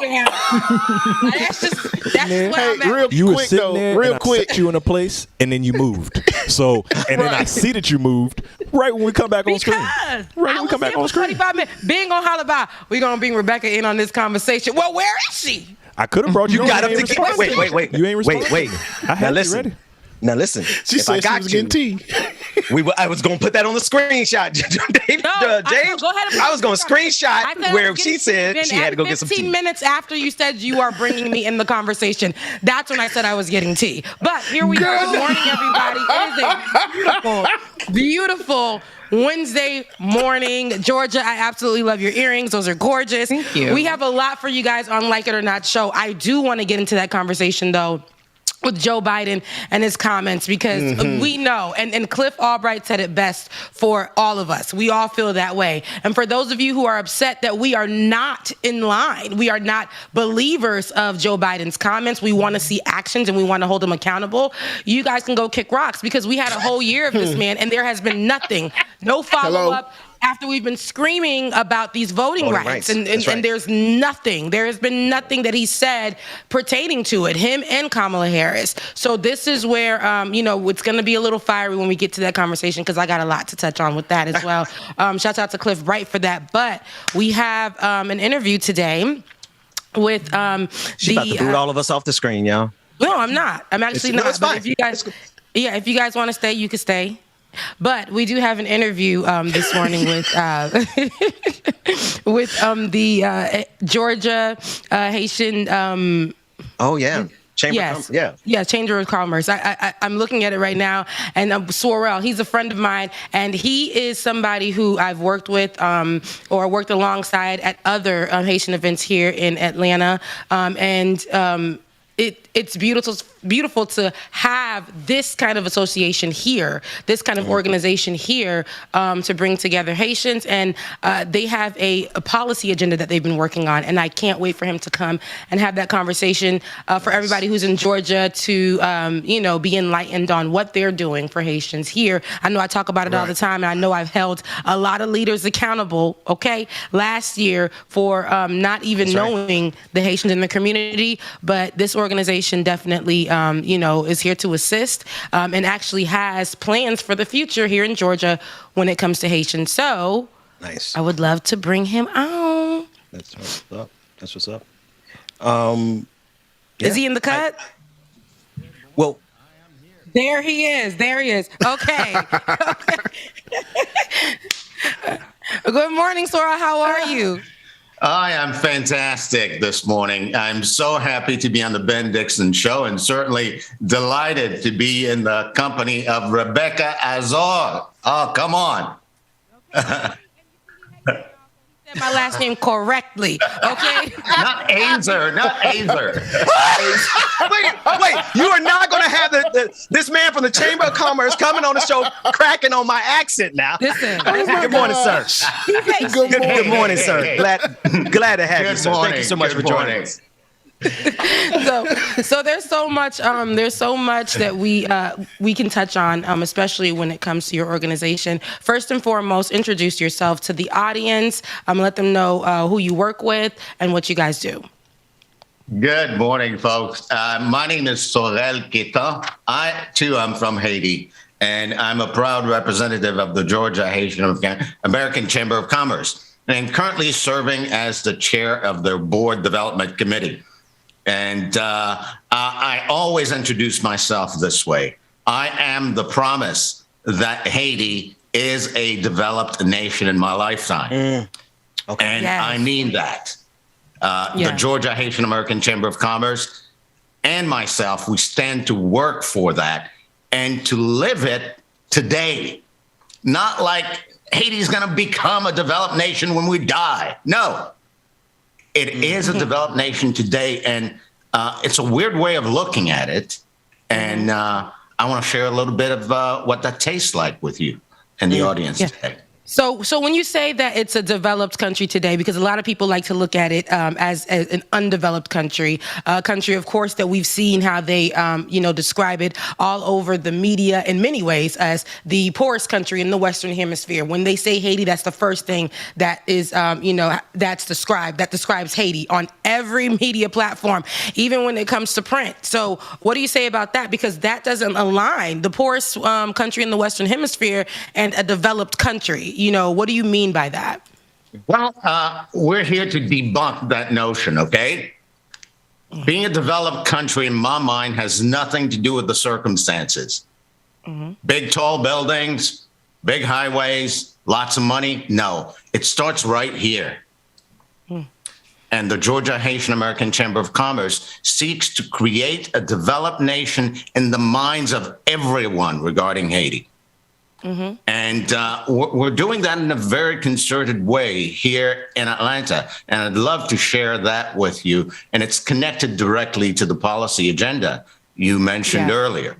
Yeah. So this policy agenda and the plans that the organization has, I know that me and you spoke before, and I was telling you how I think it was very problematic that a few leaders, even in a place of Cobb County, a few leaders in these areas in Atlanta and the metro areas in Atlanta don't really have the knowledge of the Haitian community, or in their policies have nothing that relates to immigrants. Nothing that can actually assist them when it comes to educating them on, how to vote, or, how to get access to resources that can assist them to reading, or all kinds of things to get them aligned and assimilated here in the city of Atlanta. So, I know that we talked about that and it was frustrating for me, but hold this policy agenda that you guys have created, I think will also hold these leaders accountable. So can you talk a little bit about that policy agenda? When people vote, it's somewhat offensive when people who are running for office, I don't care what ideology they follow or what race or creed they fall in. It's offensive to me when they're pandering to us with sound bites. So in the context of creating the policy agenda, we start with a developed nation in mind. And I say that when we hear people from Haiti exercise our leadership through our vote, then through our effort, Haiti becomes a developed nation. So we created this agenda. It's got 5 points. It's really simple. And the idea is this, that given our numbers, the Haitian community is really poised to exercise its power through active participation in the political process. And active participation for us looks a certain way. It doesn't look like we're listening to candidates and figuring out whether or not they're telling us what we want to hear. We go to the candidates, we go to our community, and we say ahead of time, here is what we want. And what we want is outlined in a very easy to read 5-point, one-page policy agenda focusing on the following broad areas. 1, economic development. 2, affordable housing. Then immigration, education, and last but not least, healthcare. I'll read just 1 point in the agenda, and we'll hang on to that one, okay? Immigration. We want candidates, elected officials, to provide immigrants, including farm workers and factory workers from Haiti and the Caribbean and other countries, black, brown, yellow, you name it, with a path to adjust their immigration status and protect them from exploitative working conditions. Now, when we go talk to a candidate, we don't tell them, hey, tell me what you stand for. No, we say our agenda and we interview them like we're interviewing them for a job. Are you someone who's going to have the guts and the spine to stand for that? And when you can demonstrate that you can stand for that, well, guess what, then? We jump in. And we exercise our 3-point approach. We educate the community about you. We mobilize the community behind you. And we participate not just with our voice, but we participate with our talent, our time, and our dollars. Yes. So what does that look like here locally, to push that? I know that you said we're going to, we, especially us going to challenge them like a job interview, them being the prospective leaders, in these areas of Metro Atlanta. But what does that look like for this group to go ahead and push that towards them? Because me and you talked about this.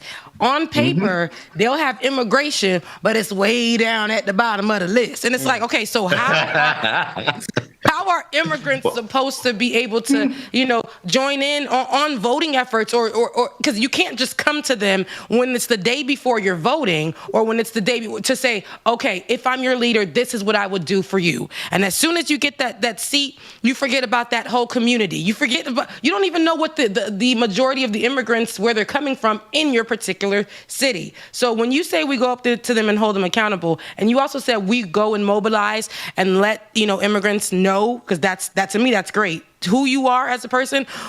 Would that be also if when you're asking the leaders questions and they tell you things that are not benefiting immigrants, are we going to also tell the immigrants, hey, this leader is not what you want? They're not looking for your, in your best interest, to help them understand that, because some of these leaders are very predatory in a way where, immigrants are taken advantage of. You know what I'm saying? So those points that you did just name are beautiful. But in that moment, are we going to, once we know what we know about a certain leader or a candidate, will we be responsible as Haitians to go and inform those immigrants about that, bad or good? Yeah, absolutely. And the kind of accountability you're talking about begins way before the election. It starts by us educating ourselves to know who's running so we can go after them. And it takes work. It takes us working to create rallies, town halls, face-to-face meetings, one-on-one interviews to actually communicate the agenda, not just to our community, but to the candidates. And then once they're elected, it takes us working behind the scenes, one-on-one with them, visiting the candidates in their offices, watching what policies they're enacting, what laws they're voting for, and holding them accountable. Now, we may vote for you today, but guess what? If your performance demonstrates that you're not standing for the agenda, we won't vote for you next. And now what does have power is the fact that we here in the Haitian community number more than 100,000, both documented and undocumented. You know what? Most elections nowadays are won by thousands of votes. We, the Haitian people, in partnership with our Caribbean brothers and sisters, are vowing to vote as a bloc. We're vowing to vote as a bloc according to this agenda. So yes, we are going to hold them accountable. Yes, we are going to speak truth to them. And yes, we're going to raise hell when they're not doing the right thing. Mm-hmm. Yes. Yeah. Yep.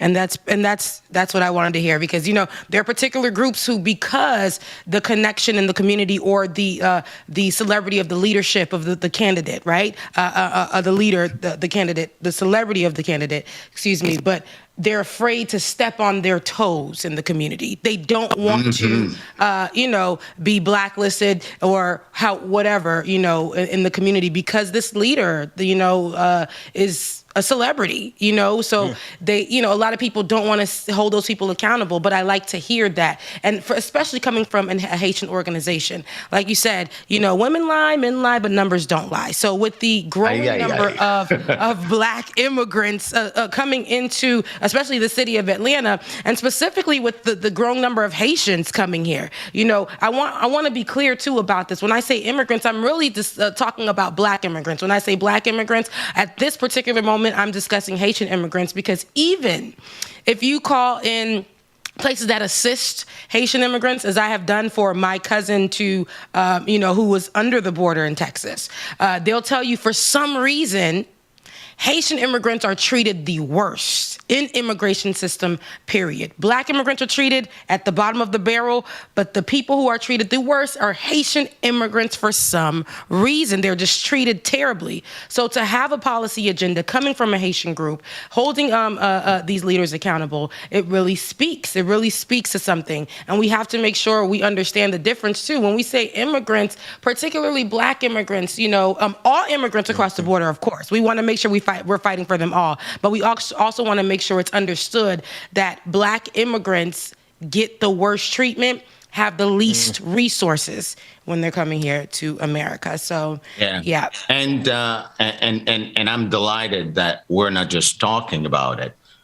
We're putting our efforts, our muscle, our activities where our mouth is. And I also want to acknowledge, Rebecca, that this effort, what gives it teeth is that it's not just a local effort. In 2019, a group of 13 Haitian organizations across 12 states got together and worked on a broader federal policy agenda.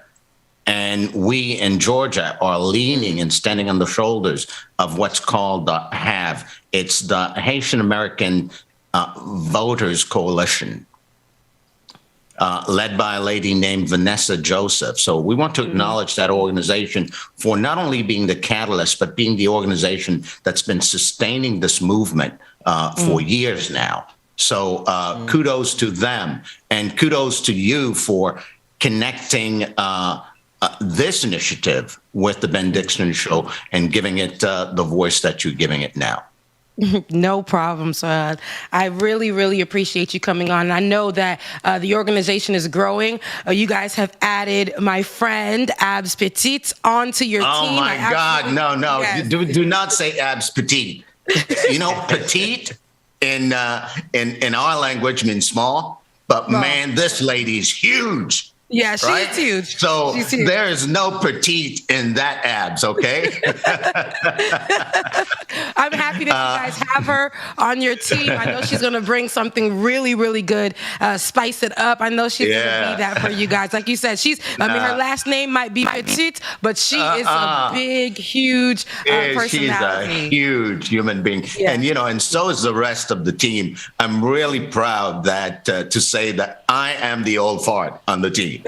That's all right, because you're still looking good. You know what I'm saying? They say black don't crack, but Haitian, I don't know. But Haitian is something about being Haitian. It just keeps you nice and glowing, and you are. So that you are. If you had a rhyme in your back pocket, thank you so much for coming Now, on. hang on. Hang on before you go, because I get the sense that this may be over or ending, and I love being here with you guys. Right? So this group of young people, led by the creativity of Abigail Petitfrère, are staging this thing in May around Haitian Flag Day called Zochella. I love Okay. That's so Abby. That is so Abby. Okay. Now, I'm just making a plug. I'm not going to tell you more about it. What you've got to do is get Abs on here with me and the rest of the team, and we're going to rock you with this dream come true. A festival in Atlanta commemorating Haitian culture, everything great about Haiti, and immersing people in Haitian culture in a way that no event ever does. That's what's coming in May, guys. Okay, so absolutely. So listen, we're gonna make sure that we invite, like it or not, over, because I'm inviting myself, and I got friends over there anyway. So I was about to invite myself make sure too. that I invite the crew, Right, Ben. and we get some footage, and we make sure we bring it here. But thank you so much. Let them know where they can find you, find more information about the organization. Let them know. You can find the Georgia Haitian American Chamber of Commerce by simply Googling that or going to gahcci.org, or you can call me directly, 404-735-2519. Y'all, man, I wouldn't be giving out my number on the internet for no reason. Don't say that number. Oh man, I've got a screening program that works like a charm. Okay. All right. That's it. Sir, it was definitely a pleasure meeting you. And I promise to be accessible.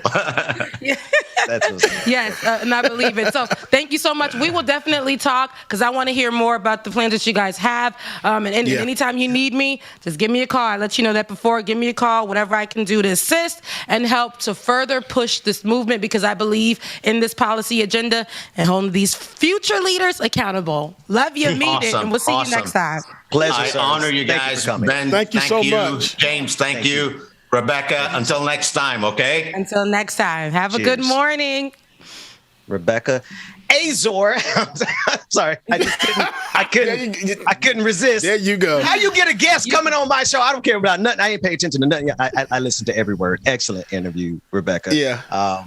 And way to like. Why is he so perfect in the face? Because he's Haitian. Okay. Why is his skin glowing? Why was his teeth so white? Why was his what was it? He was fabulous. He was fabulous. He was like, he's kind of old man I aspire to be.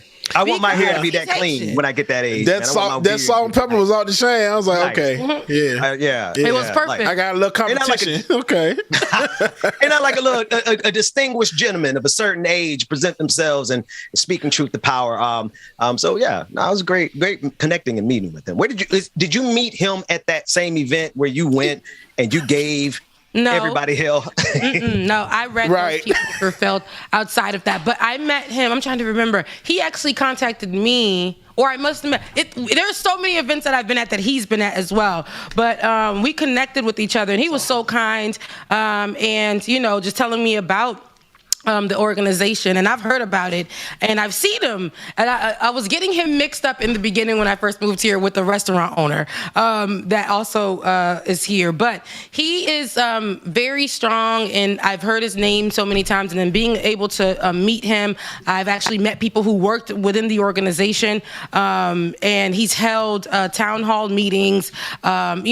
He's part of a group of people that I also know, so there's so many, like there's a group before us and then there's us millennials, and then we got the Generation Z that's here, and everybody's doing their thing. But it's a great thing when these organizations can come together, and I think they're the only ones, if I'm not mistaken, here who are actually connected with this organization on like a state level. So they're connected here, and so for them to have this organization at a state level, a state-run level, that's great, because we don't have much Haitian organizations that's in that lane. So they have connections, and he's a great leader. And to me, he just added. So my friend that I was talking about, Abs, that's what I call her, Abs. She like he said, she's a big like personality out here. She's actually done a lot of work she's a stylist actually, and she's done work for so many different people. She did Brandy and T.Y. Savage's recent video for Somebody's Son. Oh, nice. So yeah, so to have her here working on the team, it's beautiful, because it shows you how versatile we are, especially us millennials. We're very versatile. We can be here and we can be there, and especially representing as Haitian. So it's just like her to put her mind together as a stylist to come up with Zochella. That is brilliant, Ab. Look, if you are watching, that is brilliant. That is brilliant. That is brilliant. I'm pulling up the Zochella. So long as we're done, moderately done with this pandemic, I'm going to pull up. But that sounds like something to be at. It's ancestral for me, so I'm going to be covered. I'm just kidding. If people think you better say that. I'll be covered too. I'm vaccinated 2 times over. Shit. James said I got he's a booster covered. on top of a booster. I got wings back there. What's going on? Superpowers? Hell yeah, I'm going. I'm pulling up with you. I want to do a live remote or something. I'm going to take this camera out there with me. I'm just going to be walking around with it. We're going. I'm going to be Rebecca's cameraman for the weekend. I'm going to film Rebecca doing interviews. Look, it's on the scene with Rebecca Azor. Look, it's gonna be more face down, ass up. Yes, it's gonna be more waist winding. That sound like the resort. Never mind. I was about to say that sound like the resort I went to. Never mind. That's crazy. That's crazy. Rebecca, you go and enjoy yourself. I'll pull up with the camera. James, you go and enjoy yourself too, because it sounds like you got plans for Zochella. I'll pull up with a camera crew and we'll do the interviews, and we'll make sure not to get video of Rebecca with her face down, ass up. Booted it, tooted and booted. But that's you won't see most of that, depending on what song plays. But more waist winding. That's it's been a minute. I said on my Twitter the other day. I said to the people, I said, I recall the days where I used to pull up to the events, Guyad, which is winding your waist, on somebody's son, that I didn't even know his name, is Passionate. Okay. And then I would do it with someone else, maybe 10 minutes, because about Haitian songs, 10 to 20 minutes long. After 10 to 20 minutes, I go to somebody else's son and I do it too. And then, but after the night is over, I go home not knowing their names, not knowing their phone numbers, and all is well in my heart. And I miss those days so much. We used to sweat on each other, because it was passionate. We would dance. But the reaction is a little different when you say that. Those days are over, because I will refuse. I will not. Unless he's, somebody that I don't know. It's different. We need to get your glands checked. You're out there sweating on me on the dance floor in 2022. No, we're not. We can't. Not get your glands checked. And the sweat glands be active, bro. What the hell? The sweat glands be active on some folks, bro. And in this post-pandemic society, I just don't think I'm ever going to get back used to people sweating on me at a club, bro. I just don't think. Not the way they be sanitizing and keeping some of these. You got whole I'm trying to think about growing at these places. Like, I don't even know if I can go to a club anymore and actually if I'm not DJing and actually attend the club. I don't know, because just being out there, everybody dancing, I'm gonna be too scared with my cup in my hand at the bar like this, Yeah. It just. I'm going home. It's actually the people for me who are out in the world, and I'm not even trying to really judge you, but judge you a little bit, maybe a lot of it. A lot of it, girl. So it's the people who went out recently during the Omicron. There was a time where it looked like it was almost, just kind of, we were getting out of it. It was leveling off. Not really getting out of it, but we were about 2% out of it. That was enough, because we ain't been seeing no progress. Now, because people don't know how to be right in the United States of America. But something about Omicron sent people straight into the club, beelining for the door and to the hookahs. But the way that I'm gonna tell you what it was, Rebecca. Omarion was getting people just by you looking at him. It's crazy to me. It was ridiculous. What they thought was when they heard Omicron, they thought it was really Omarion. Oh, Omarion out there? Let me go ahead out there, girl. He was touching everybody. Touch, right? Hey, do the Omarion challenge. It was touching people, okay?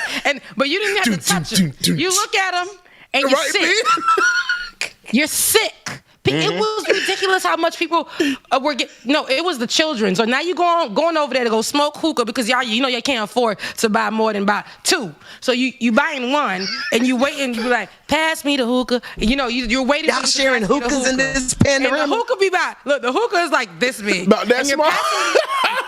And they're passing these hookahs. You're waiting for it because look, I got a hookah tip somewhere around here. But you're waiting for your tip, and you looking crazy. You're waiting for it, and you're looking crazy. And now, by the time it gets to you over here inhaling, a stranger's air. Follicles. I mean, can you switch out to tips? But you switch out the tips. But when you blow into it to make the smoke come out to get it clean, come out right, Rebecca. Reduce it. Reduce the air that's toxic. You blow. I forgot you were like a whole ass hookah barista. What is a hookah? I'm a hookhologist. Hookhologist. Yeah. Okay. I am a hookhologist. I am that. That is me. You're a hookah? But no, seriously, it is hookhologist. You know what I'm saying? Hookhologist. But I be out the house. I be at the house as a hookah girl, and it just be me. What was my flavor? I had the best flavor in the world. Man, you had peach mint, and watermelon. No, it was a melon. It was some kind of melon. It was peach. It was mint, melon. It was no regular melon. It wasn't regular. It was regular melon. Yeah, that combination right there. Didn't sound like a good combination. I promise you, peach, mint, and melon is the baddest combination. Peach mint, like Trump. Peach mint. Yeah. Peach That's so crazy, man. That's so sweet. Yeah. But anyway, we got about 7 minutes before we cut over to the after party. Patreon.com/like it or not. Sign up today. It was really dope to see Olay become a patron of Like It or Not. I was like, listen, she knows she had to become a patron. You know what I'm saying? Olay. She literally came on here and had such a good time, like she always does. Because who doesn't have a good time on the show? But she had such a good time, and she was just like, "Listen, I ain't never see so many. See how fast she can clip herself." Oh, lady, clip herself and damn. She be having clips up before we could even get them up. She be like, this is a good part. Listen, I'm like, we just need her to work for our Like It or Not Instagram page so that we can have clips up too. So she's so fast. She's so shady. By the time she's so shady, boy. Hey, do we have the image from Mark from Australia? Like we called it out yesterday, and I didn't know if he was even watching. But he put the meerkat on top of Fresh and Fit, bro. I'm like, no, for real. It was hilarious. He put the meerkat on top of those clowns, Fresh and Fit, and I was like, done. So we do have 5 minutes, and I did want to touch on the Joe Biden situation just a tad bit since we have 5 minutes left. I'd like to think that when people. And we got all the clips, by the way, if you want them, but have at it.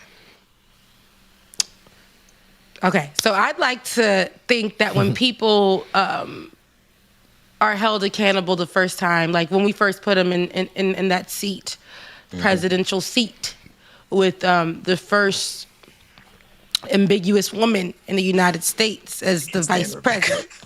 So,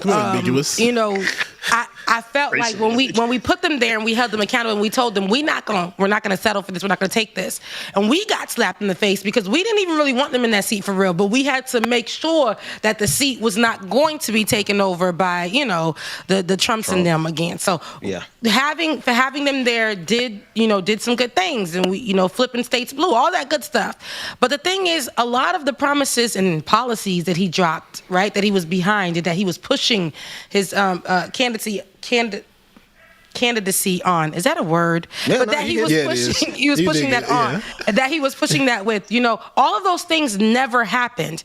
And a lot of people be like, well, look what he did here. Look what he did here. Well, sis, the reason why we really voted for him, because we thought that we would be clear on student loans. We thought that voting rights, would be definitely challenged, and make sure that we put that on the front lines. Make sure that we discuss how these voting rights and how you were in the middle of a voting rights scandal. You were in the middle of a voter scandal. Like they still saying you ain't president, and you did not put that at the top of your agenda.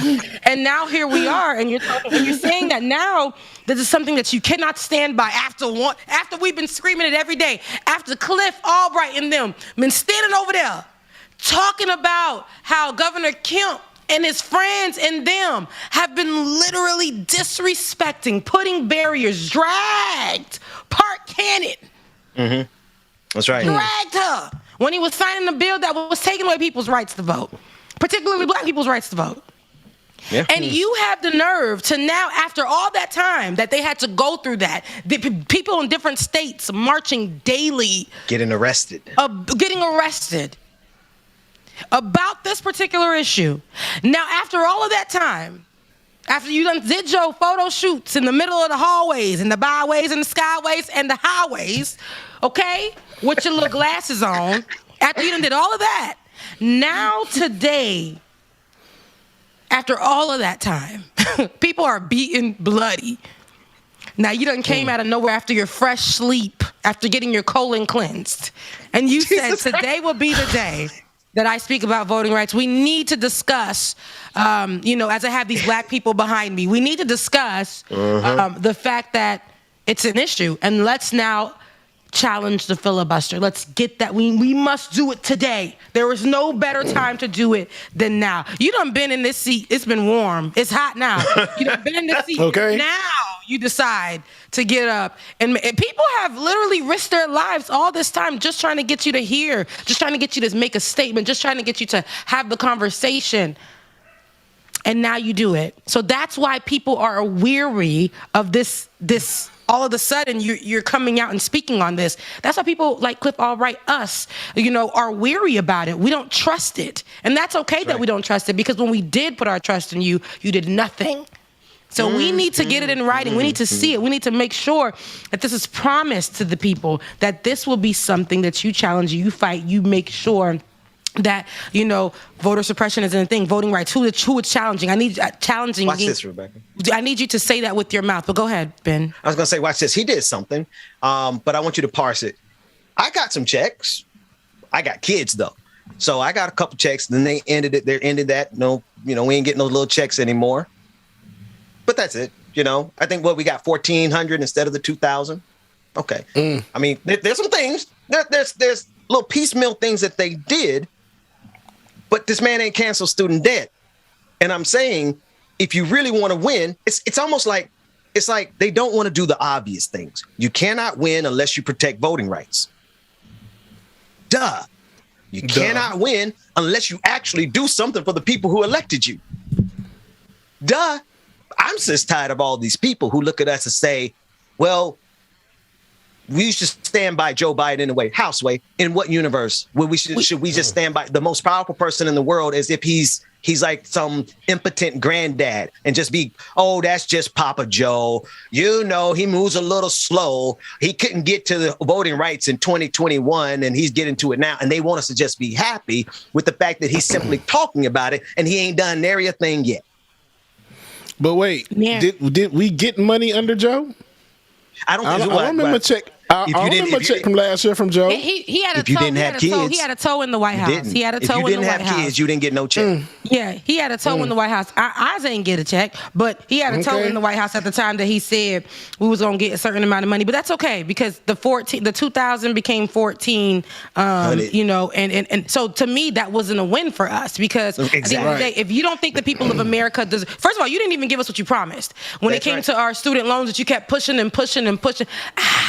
Push it. Yeah, when you kept doing that, nothing. We were literally saying, girl, I'm about to be debt free. New house, who this? Right. We're about to be like that. And we did not get any of it. We didn't get any of it. And here's my problem with that. And we're going to go ahead and take it to the after party. we cannot live off of a hope and a dream from a white man. We can't do that. We can't do that. It's affecting us all. These kind of promises, they have holes in them. And you guys who are Democrats and, liberals and whatever you want to, call yourself these days, you can't get upset for people that are holding them accountable. You can't fight us for saying, okay, but why now?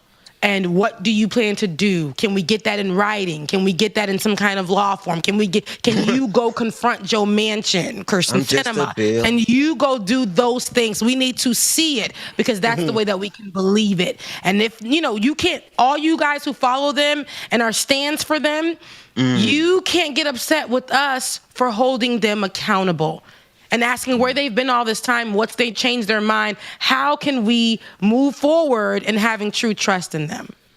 Right. Can we get it in some writing? Praise God for Jesus. That's perfect. Can we get it in writing, Joe, as in a law? If we can get it in as a law, then you're going to be one step cooler. But listen, I want to be sure this is the other game they play, and I know we got to go to the after party. They lower your expectations so far, so much. We started off thinking we were going to change. We're going to get, not me, I'll be honest with you, not most of us none of us on this show. We were very sober. The way you said it, Rebecca, we voted for Joe Biden because we knew Donald Trump would be immeasurably worse. Let's just be clear. Yeah. There's a lot of people who died this year from the pandemic. There would have been even more who died if Donald Trump was still in office, because he's the one who set all this massacre in line. Like the deaths are a result of what Donald Trump did. That said, what has Joe Biden done for us, y'all? What has he done? And we have to be honest. No, he's not Donald Trump. Thank God we don't have Donald Trump in office right now. But what you're not going to do is lower our expectations so much that when they finally do something on voting rights, everybody's going to act like it's the biggest celebration, the biggest victory. No, baby, that's the baseline. That's the very minimum. You don't get a pat on the back for getting my right protected to vote for another Democrat in the next election. That's not what I'm here for. I'm here for measurable, tangible, material benefits for Black folks and liberated folks all around this globe. So I don't want I don't want them to do this thing where they beat us down so much, or our expectations are so low that we're going to be celebrating when they finally do something on voting rights. Papa. Anyway, after party. Run me my money, Joe. Run me my money, Joe. Run me my money, Joe. All right. Joe, Run me my money, Joe. Joe. He got the people depressed, Joe. They don't really want anything, Joe.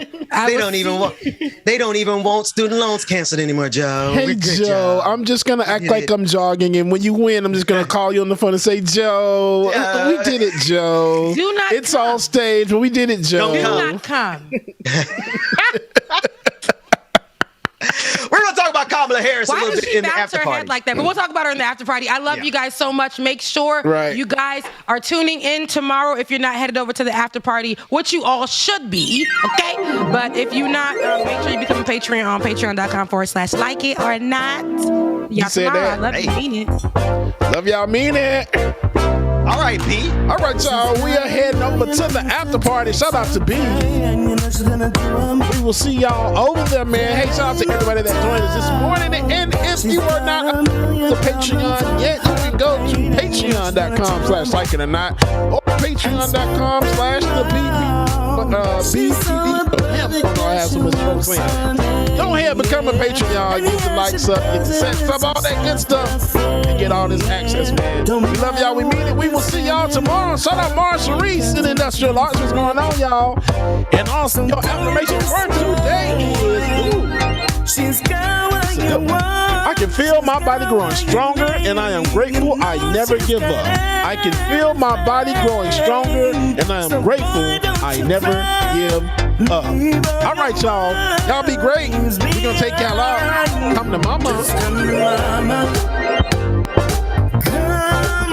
Just come to mama. She'll take care of all of your drama. Baby boy, just come to mama. She's gonna make it alright. She does. she's a queen, but you better not forget it.